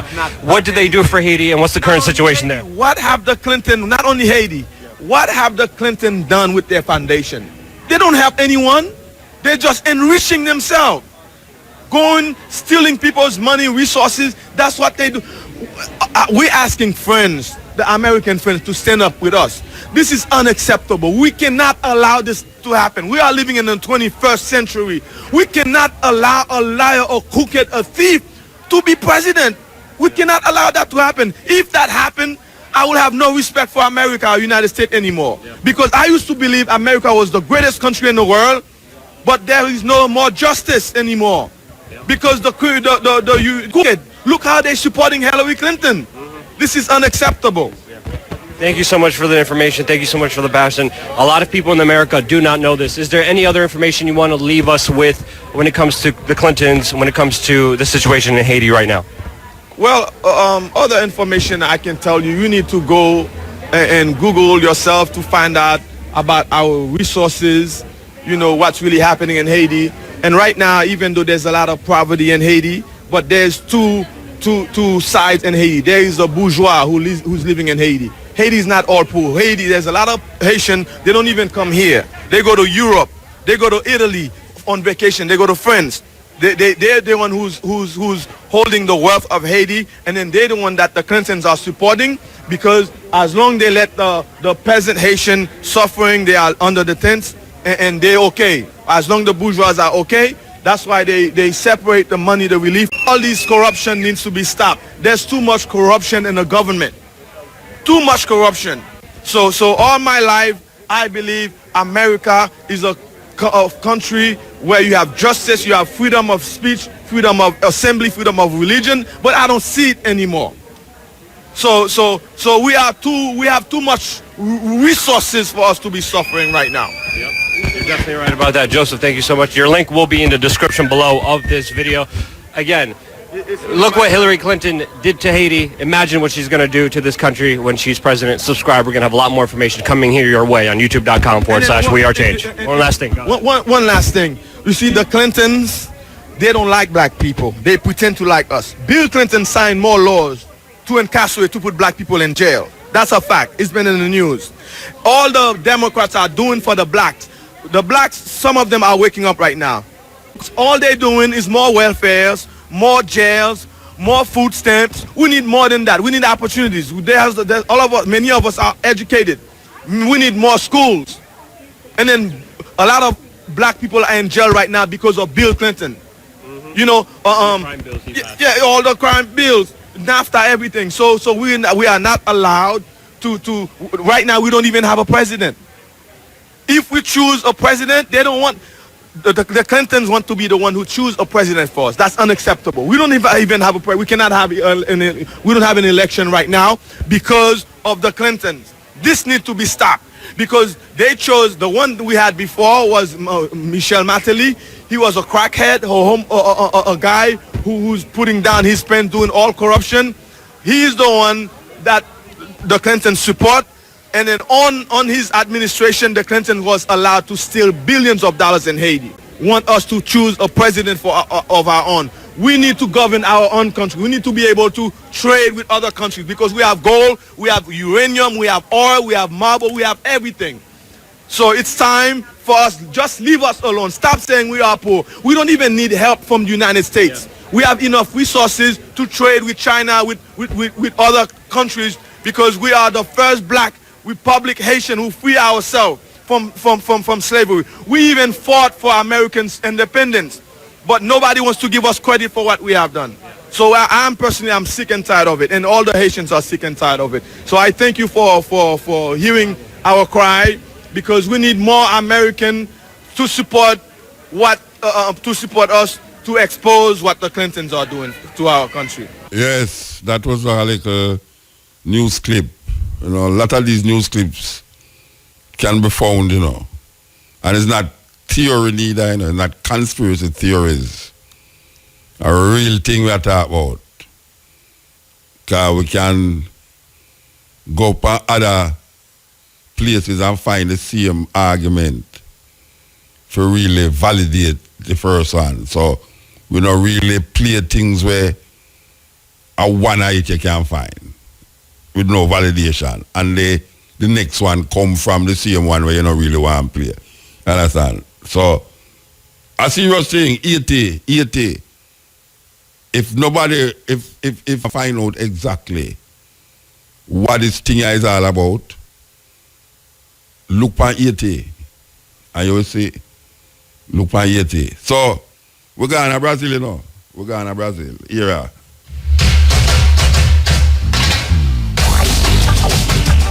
Brazil with a man called Jimmy Cliff. No woman no cry. Ola Dom.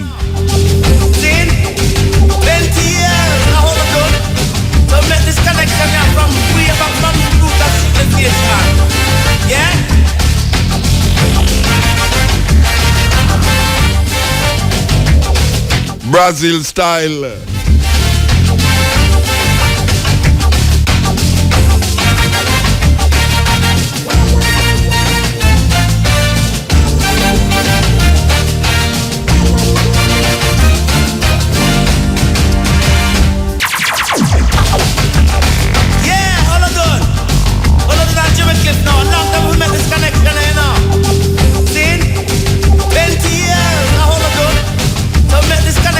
From way back from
Well, Jimmy Cliff with a Bob Marley song with Oladum. We have some lovely memories with Oladum in a Brazil, man. First time we go Brazil is that group carried the air. Right now the square of Salvador, Bahia. 25,000 people. May I tell you? Right in the square, man. Oladum. Everything's gonna be alright. Everything's gonna be alright. Everything's gonna be alright. Everything's gonna be alright. No woman to cry. Oh no, woman to cry. Hey, little sister, don't cry no tears. Oh no, Yeah, man, if you go to Brazil, you don't go to Salvador, you don't go to Brazil, man. Believe you me. If you go to Brazil, you don't go to Bahia, you don't go to Brazil. Yes, EL. Hello? Yeah, blessed man. Yes, Muta. Good night. Good night, sir. Morning. I the bridging this very car the other day, say a Trump, me I say, but Yeah. the sister, And the lady, of course. and the sister car, We are right tell you. after. We are tell And you, me I couldn't say, get- yeah, you know, couldn't get in a word, man. Yeah, man, I know some never hear it because when me call you there, me not going to a place. So the next day, me there at the work and I walk and listen on YouTube. I hear her. And hear the lady. Me I tell you. I'm a co-worker, them see me, I laugh, and me I laugh, and me I say, Boy, I you don't know, You know. to put me to pressure in the studio, yeah, man. listen, more time, me I say, supposed to be touch our sky god. I wish should have gone with.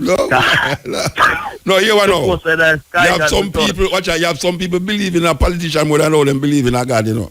No, man, them, you see, when you see them, the motor, when you see them, the go on, so, I just, you know. Yeah, Me I tell you, but motor, as me I said to you see, a visa in some of them and can be a weapon of mass destruction. Instruction, eh? I can tell, and that me a reason a young Jamaican lady and I show her today, and I say, yo, you see the new weapon of mass destruction is a visa. Because a long time I see it from me a youth. I remember me there as a youth, some youth come from country.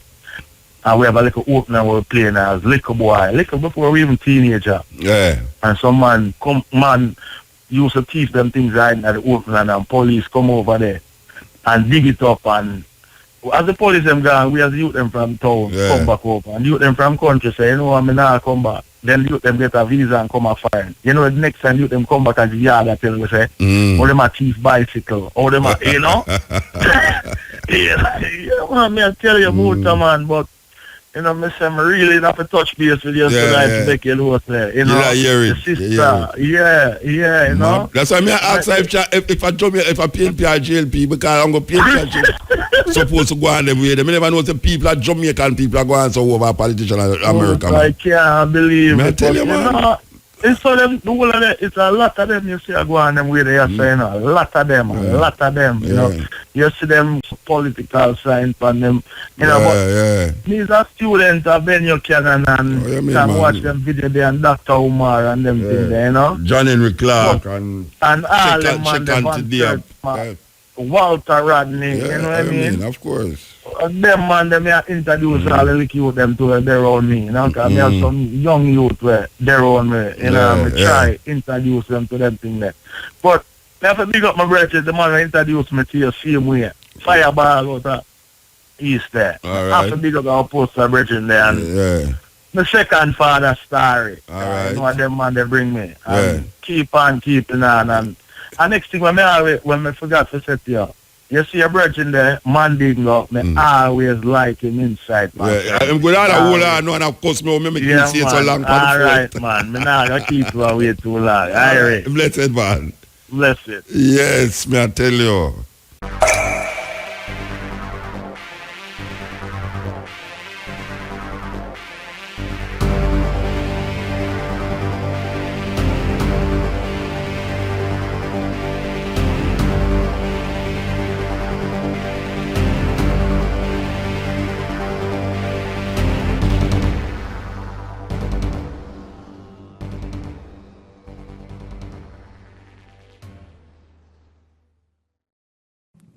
We as a people are at a very dangerous point in history right now. What we see being played out globally to us as a race has already been planned many, many years before, and it's being played out exactly to their plan.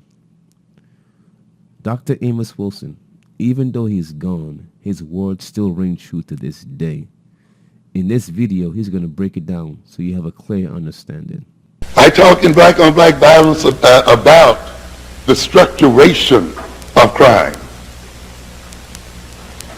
That crime follows, the type of violence that we talk about, or crime, even its nature, follows the class structure and follows the skills levels of criminals. You see? Why is there so much so-called violent crime in certain segments of the society? Because when you look at the skills levels of the people committing them, if they were to commit a crime, that's about the only crime they could commit. If they were accountants, they would commit the crime of embezzlement and steal hundreds of thousands or millions because they have a particular ability or skill. And you'd be a fool if you were an accountant or in an S&L where you could steal millions of dollars and then make the public pay billions back and then hang out on the street and knock somebody out in the head. So here we have this crimogenic society that robs our people of skills and other means, so that if they decide to participate in a crime, then the probability is that it will be violent by the very nature of the way the society has set them up in the beginning. In other words, the society even determines the type of crime you are most likely to commit itself. Okay? And then it tells you, you're violent. Teach me to be an accountant. I won't hit any more people in the head. I'll just rob them by books. Okay? And then they want to talk about white-collar crime and, you know, and the other kind of collar crime. Come on. Wake up. This has nothing to do with genes. It has to do with the nature. I've also told you about reversal, right? I mentioned the fact that in order for us as a people to be in the situation that we're in, we literally have to be turned backwards. We have to think backwards, behave backwardly, deal with the world backwardly. It's necessary. This is the only way the system can maintain itself. Sometimes I say the best way to win an argument is to concede to your opponent. Okay, there is a genetic marker for crime. Let's now look at the criminal record of African peoples and European peoples. The record is clear. If there is a genetic marker for crime, when we look at the fact that the European has committed a crime against every people on every continent, destroyed millions of people, then that argues for his genetic criminality. And that argues then for us to medicate him and control him.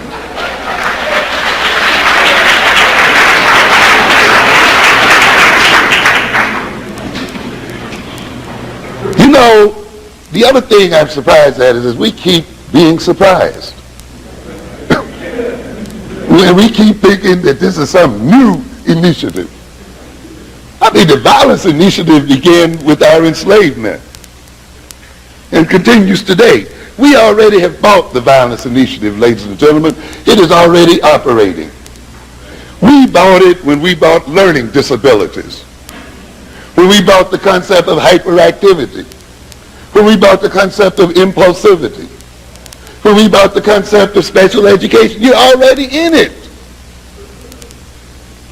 Connected to these so-called symptoms of learning disability are the very same symptoms they're going to try to connect to the so-called genetic markers. And our children are already being drugged. The violence initiative has already occurred because our youth are already going to jail in record numbers. So why are we talking about these people are initiating something to bring and put our youth in jail? They're already in jail.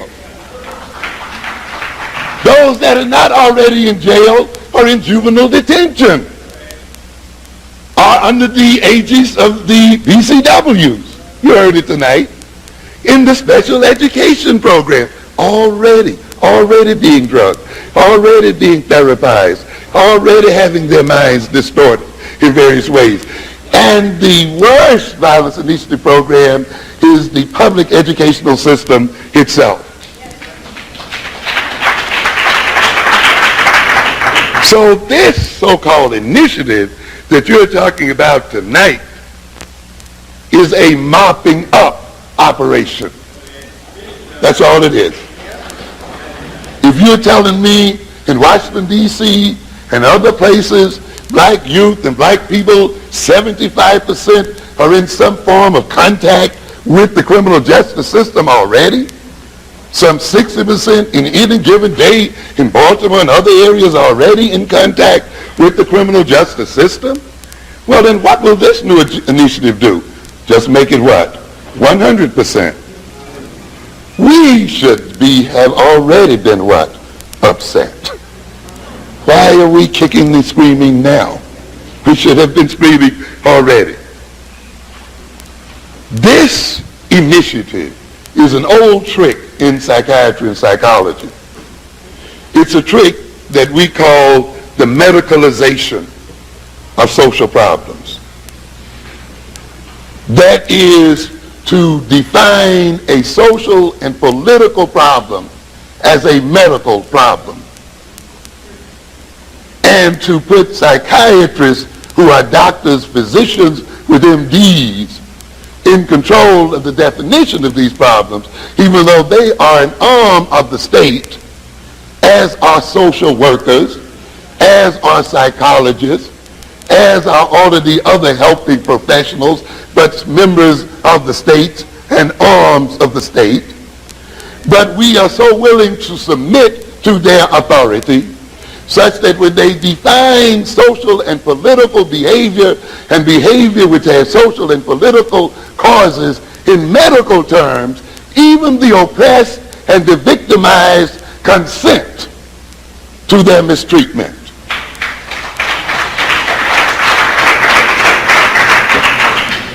Louis Sullivan is a part of this, but in a sense we are all a part of it, because we buy the medicalization of issues. And they know, since we are willing to do anything the doctor tells us to do, why are you taking that poison? The doctor said take it every 2 hours. The doctor says. So now if the doctor says that your children have a marker, a genetic marker, then let's go with it. And we don't have time this evening, one of these days we'll talk about psychiatric power and the role of psychiatrists in the system. Oh, the history of psychiatrists is horrendous. You won't believe it. You won't believe the tortures that have been created in the name of psychiatry, that are even being perpetrated today. You won't believe the robbing of civil liberties, the robbing of freedom and all other kinds of things, the complete destruction and taking away of people's constitutional rights, but in the name of psychiatry. When you medicalize a problem and define it in medical terms, the patient loses all rights. And therefore you can resolve a lot of issues that if they were defined politically or socially would then become constitutional and legal issues. But as soon as they are put under the aegis of medicine, then you reduce to a very great extent the legal and constitutional implications. So what we have going here then is an attempt to move social and political problems into the area of psychiatry so that we, even as African people, can consent to social control and the killing of our people.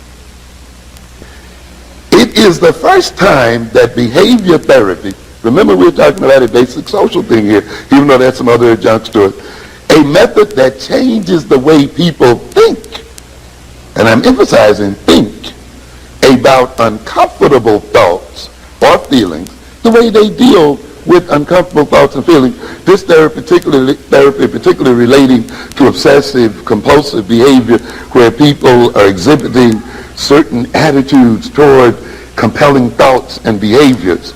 So this therapy, which seeks to change the way they think about these compulsive feelings and think about these thoughts and these urgings that keep telling them to do things, has been shown to physically alter brain function in a mental disorder. And we could go on, the piece is longer. I brought this up to get those who might think that we only talked about rats. What are we saying here then? That the very nature of human relations itself can change the functional nature of the brain. The idea being then that even when they come to you and tell you that there's some kind of correlation between a brain functionality and a particular behavior, don't fall for the okie-doke that necessarily means that the society is not responsible for producing that behavior. Society shapes the brain as it shapes other things as well. I'll move on quickly here. The theme of black-on-black violence, the book, is that the alleged criminality of black males will be used to justify the repression of the African American community and quite possibly its genocidal annihilation.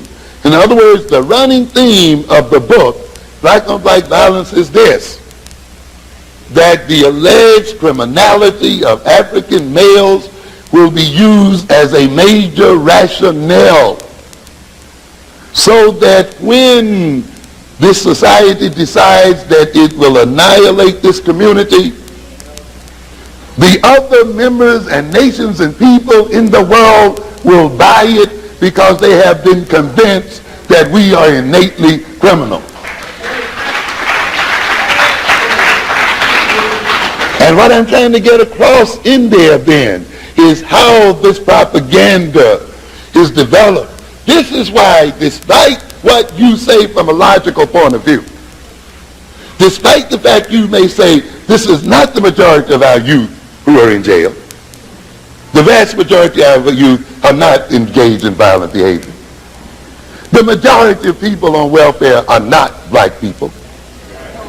The majority of people in prisons are not black folk. You know, you can lay one fact after another. And yet what happens?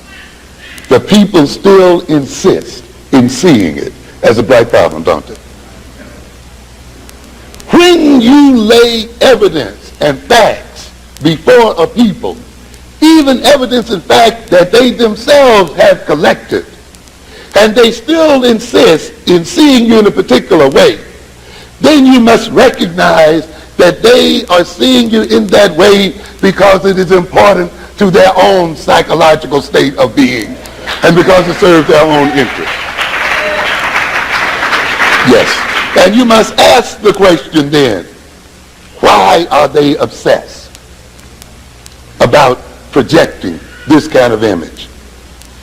And you will see then that it is there to rationalize their behavior against you. They're not, and therefore, as I will say a little later on, this idea of arguing with these people point for point is not what the game is about. It's not what it's about. Let me quickly move on. I want to lay a context, because often we discuss these issues out of context. And I've told you before, as I've told you in Black-on-Black Violence, that European sociology, psychology, and so forth decontextualizes issues, meaning that it discusses violence or crime as if they do not exist within a social context, as if they do not have a history, as if they do not serve a function in the society. So you're made to look directly at the behavior and the behavior only, and to judge it and treat it without looking at the context in which it occurs and look at how the context itself may create the behavior. And even behavior therapy plays this game, by the way. Okay? You must start at the context first before you discuss these problems. What is the context? The context is this, that we are a dominated people. We are dominated by European people. Am I making myself clear? This is where we start. This is where you start. We are under the control of another people. We are vulnerable to that other people who are holding our lives and the quality of our lives in their hands. That's the fact you must start with.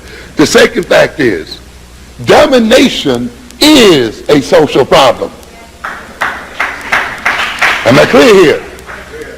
Domination itself is a problem. It is a social problem, particularly for the dominated, isn't it? Even if it's for the dominator, it's still a social problem. Keep this in mind. Domination, therefore, generates the very existence of domination means that a social problem has been what? Generated. You can't have domination without having a what? Social problem. So domination generates a social problem, and as long as it exists, it maintains that social problem. As long as you're under the domination of Europeans, you will have social problems. There are some idiots among us who think that they can leave the European in control of African people and get justice and peace. It is not possible. Domination is built on injustice. And you cannot then leave the European in power over black people and then expect to receive justice. It's illogical. It's not possible. Domination benefits the dominator. We are dominated because it what? Benefits those who dominate us. Therefore, the dominator benefits from the social what? Problems. In other words, the problems of black people benefit white folk. And they are created for their benefit, and they are maintained for their benefit.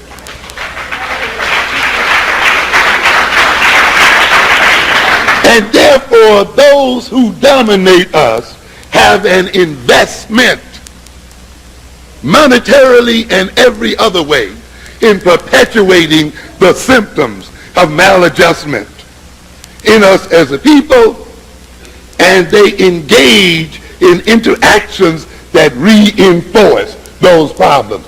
That's why no matter what kind of program they lay out for you, it does not resolve the social problems that they claim they're designed to resolve.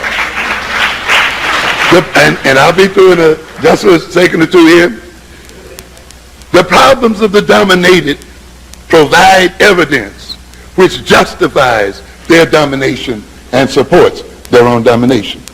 Ladies and gentlemen, one of the major outcomes of power and one of the major benefits of being powerful is that you can generate the evidence to justify your power and to justify your domination.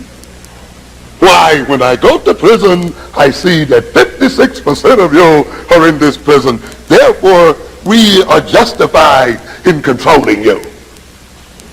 But then we forget how what? They created the problem so that 56% could be in there.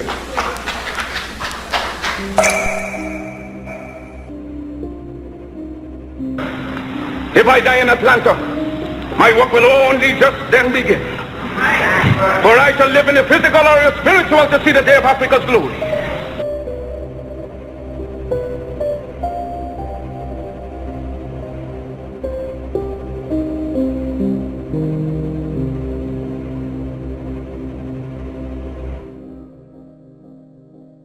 This one play out of Brazil. Num abrigo que lá está,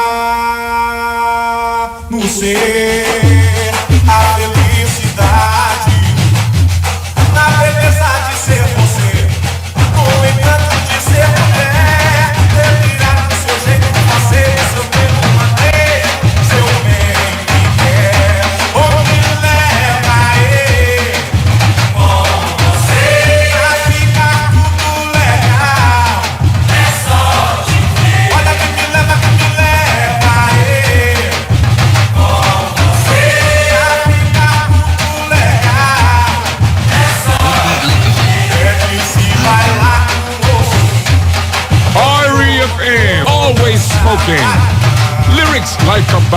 Bazooka.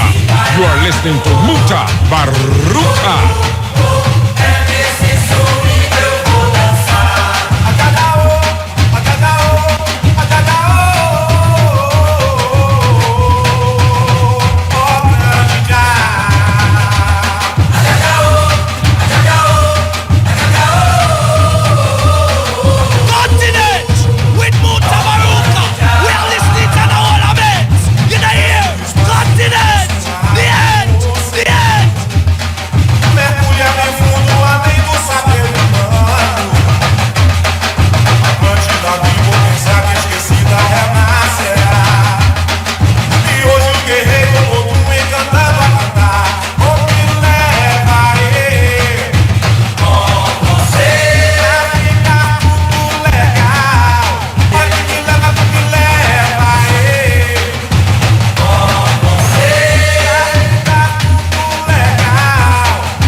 Music out of Bahia, Salvador.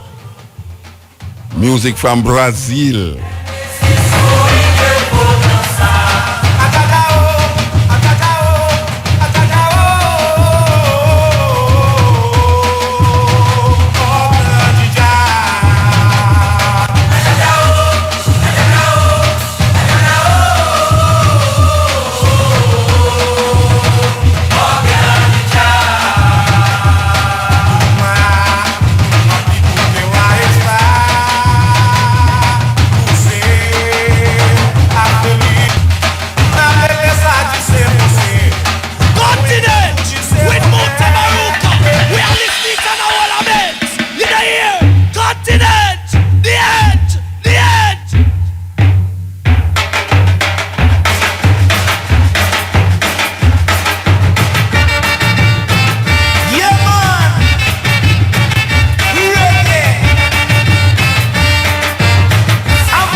Tell your man, yes, yeah.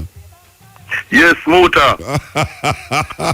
You know me here, you know, man. And you up to the bridge in too. And you say, me must have cost you because me a hold on. Me a hold on to you. Tell you know, say some of them know the Christian them. Some, I'm going to say, yeah, I'll be a man. You say. You know, like it's a choreographed program. I like the program with choreographed, man. I tell you.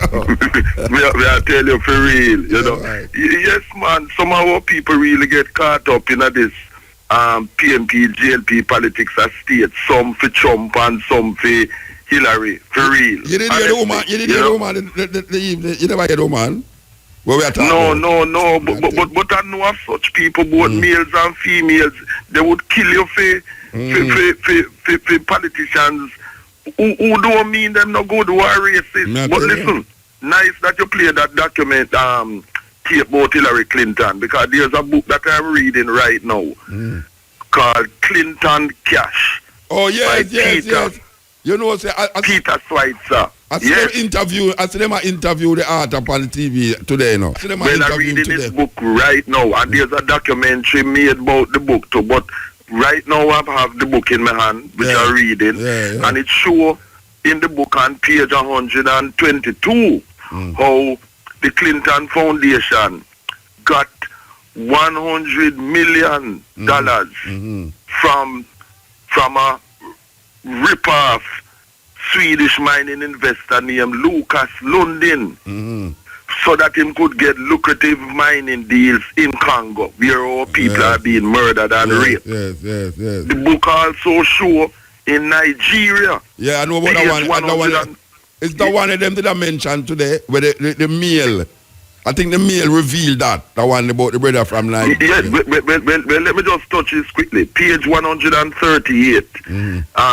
The about the third paragraph is that in the first global lecture circuit, Bill Clinton had never been paid to speak in Nigeria.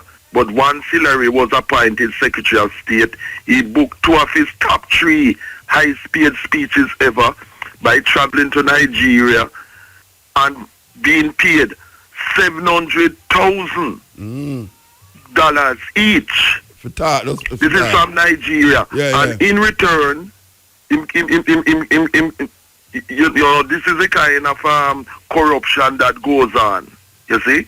And the 2 speeches were paid by Nigerian media mogul in Duka Obayabina, who owns Nigeria's This Day newspaper, you see? And it's this type of thing. And it's pure corruption. In the Sudan, it's the same type of situation that is going on.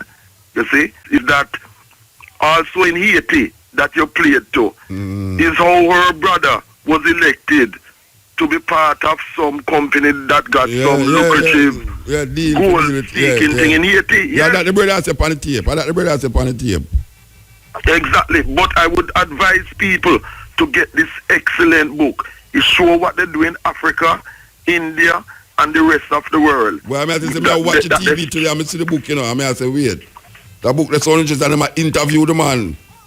Because it's one of New York, with them call it on the bestsellers list. Yes, it is on the New York Times bestseller list. The New York Times describes the book as the most anticipated and feared book of a presidential cycle. The untold story of how foreign governments and businesses made Bill and Hillary Clinton rich. Because them never have no money, you know, if you know what I mean. But since then, anywhere she go, the Clinton Foundation get hundreds of millions. Then, brethren, and this is how they have become rich. If Saudi Arabia is them chief donor, then they must get rich. Yes. Saudi Arabia exactly. Yes. You see? And if you notice too, she's the hawk pushing for direct U.S. full-fledged invasion of Syria to overthrow President Assad. Yes. Because one of her supporters, ex-CIA director boy, said that what Obama should do is send in American troops to kill Russians and Iranians who are supporting President Assad.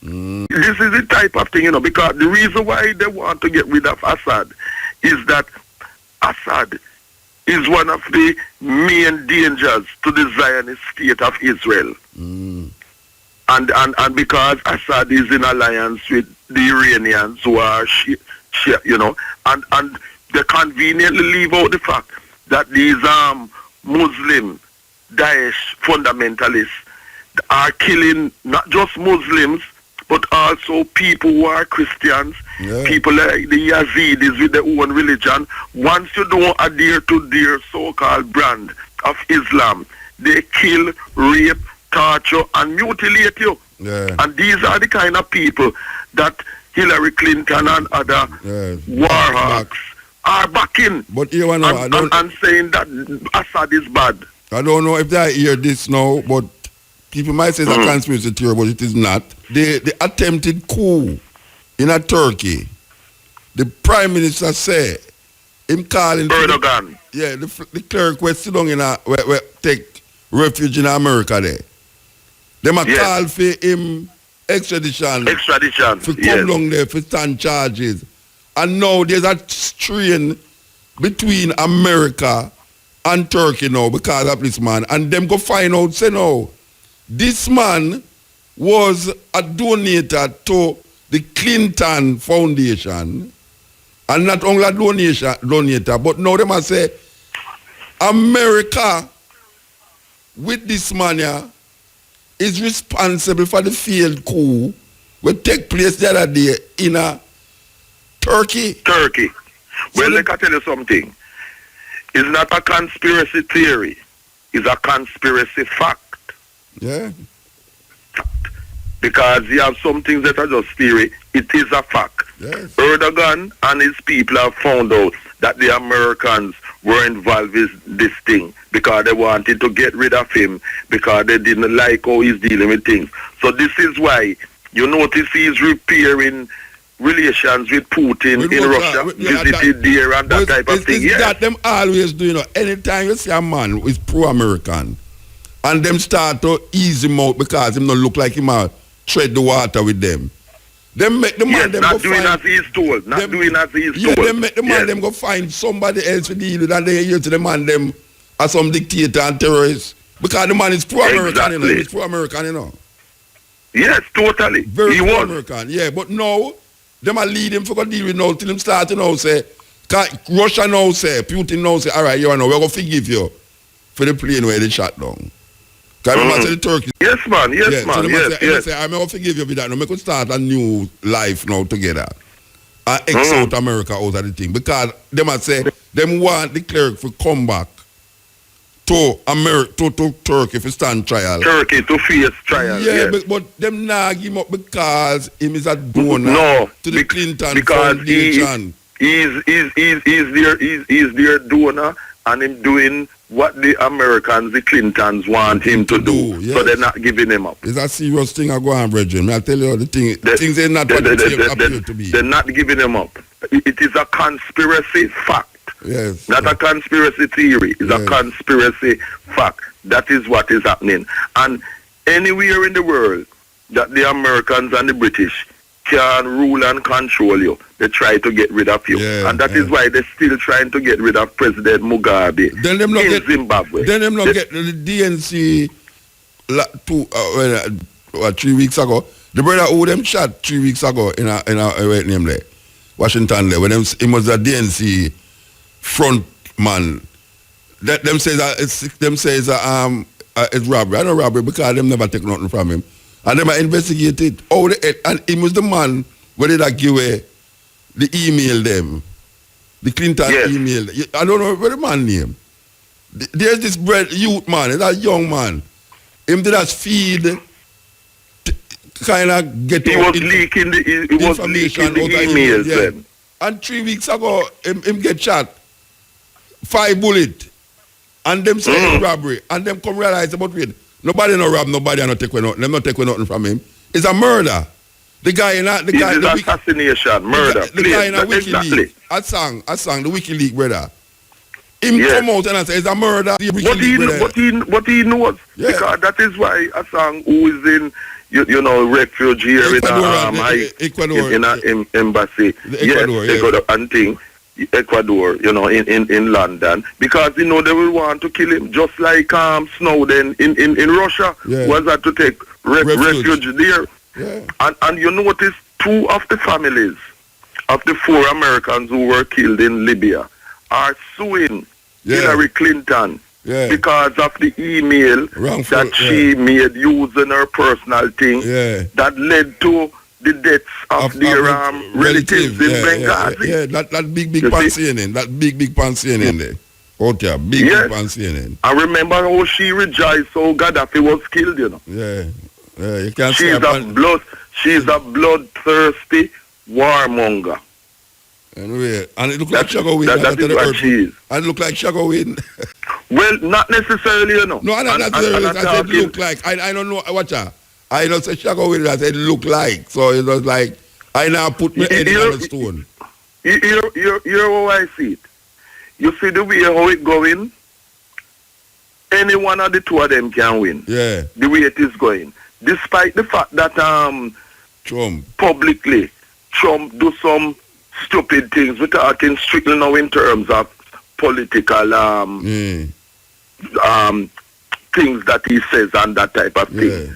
But the thing is, it would be foolish for anyone to write off Trump from winning. I would never write him off. That race between the 2 of them is up in the air. And this is why the Clinton and their backers are scared of Trump, because they know that it is no easy ride, and a lot of bad things that the Clintons have done have come to light. And him know too, because he was part of the but he's talking it too, and he's using it too.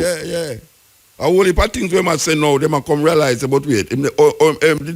Him just had said that half time head like him a idiot, but them come realize say no, but it's true. Some validity but it's true. With it. Yeah, some validity there with it. Because the WikiLeaks thing show what Hillary Clinton has done. You know. When him say that America election rig, and everybody has say a foolishness that don't him against him. True.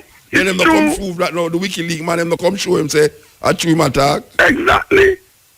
It come show say a true attack. Them a fight against Bernie Sanders. You know, I mean. Yes. That's a fact, and that is why he's saying that he's watching for them to try and rig this election in November against him, because they will try and do it. It starts already, man.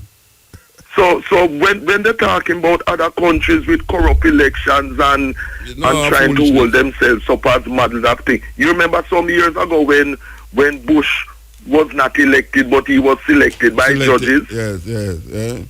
Yeah, and yet they have the nerve to be talking about other people's countries 2 o'clock gone, and other elections. 2 o'clock gone. 2 o'clock gone? Yeah, man, 2 o'clock gone. Ratted.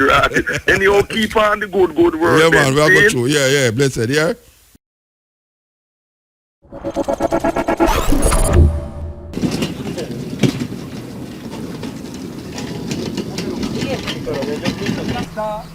Dado a nivel de las conversaciones del gobierno nacional extranjeras, a las agencias británicas, a las agencias norteamericanas de investigación que se unen.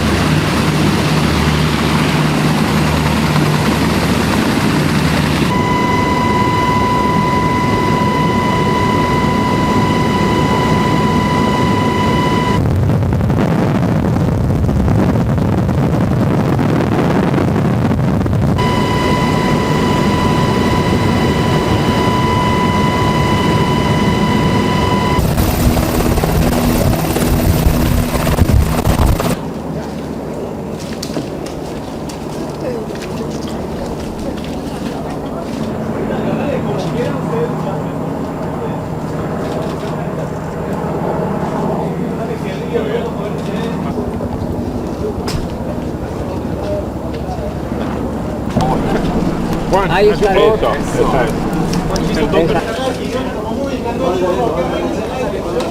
Mozo, quiero allá, por favor. Todos los para acá.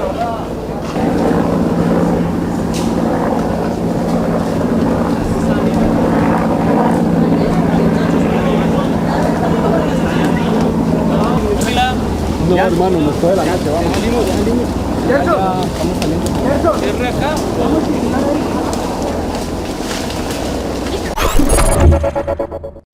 Abrigo que lá está no ser a felicidade, a beleza de ser você, o encanto de ser mulher, delirar no seu jeito de fazer, seu tempo maneiro, seu bem que quer, onde leva ele com você, pra ficar tudo legal, é só te ver. Olha que me leva ele com você.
Bolivian special forces for fighting against narco-trafficking has seized more than 7.5 tons of cocaine chlorohydrate mixed with the mineral ulexite.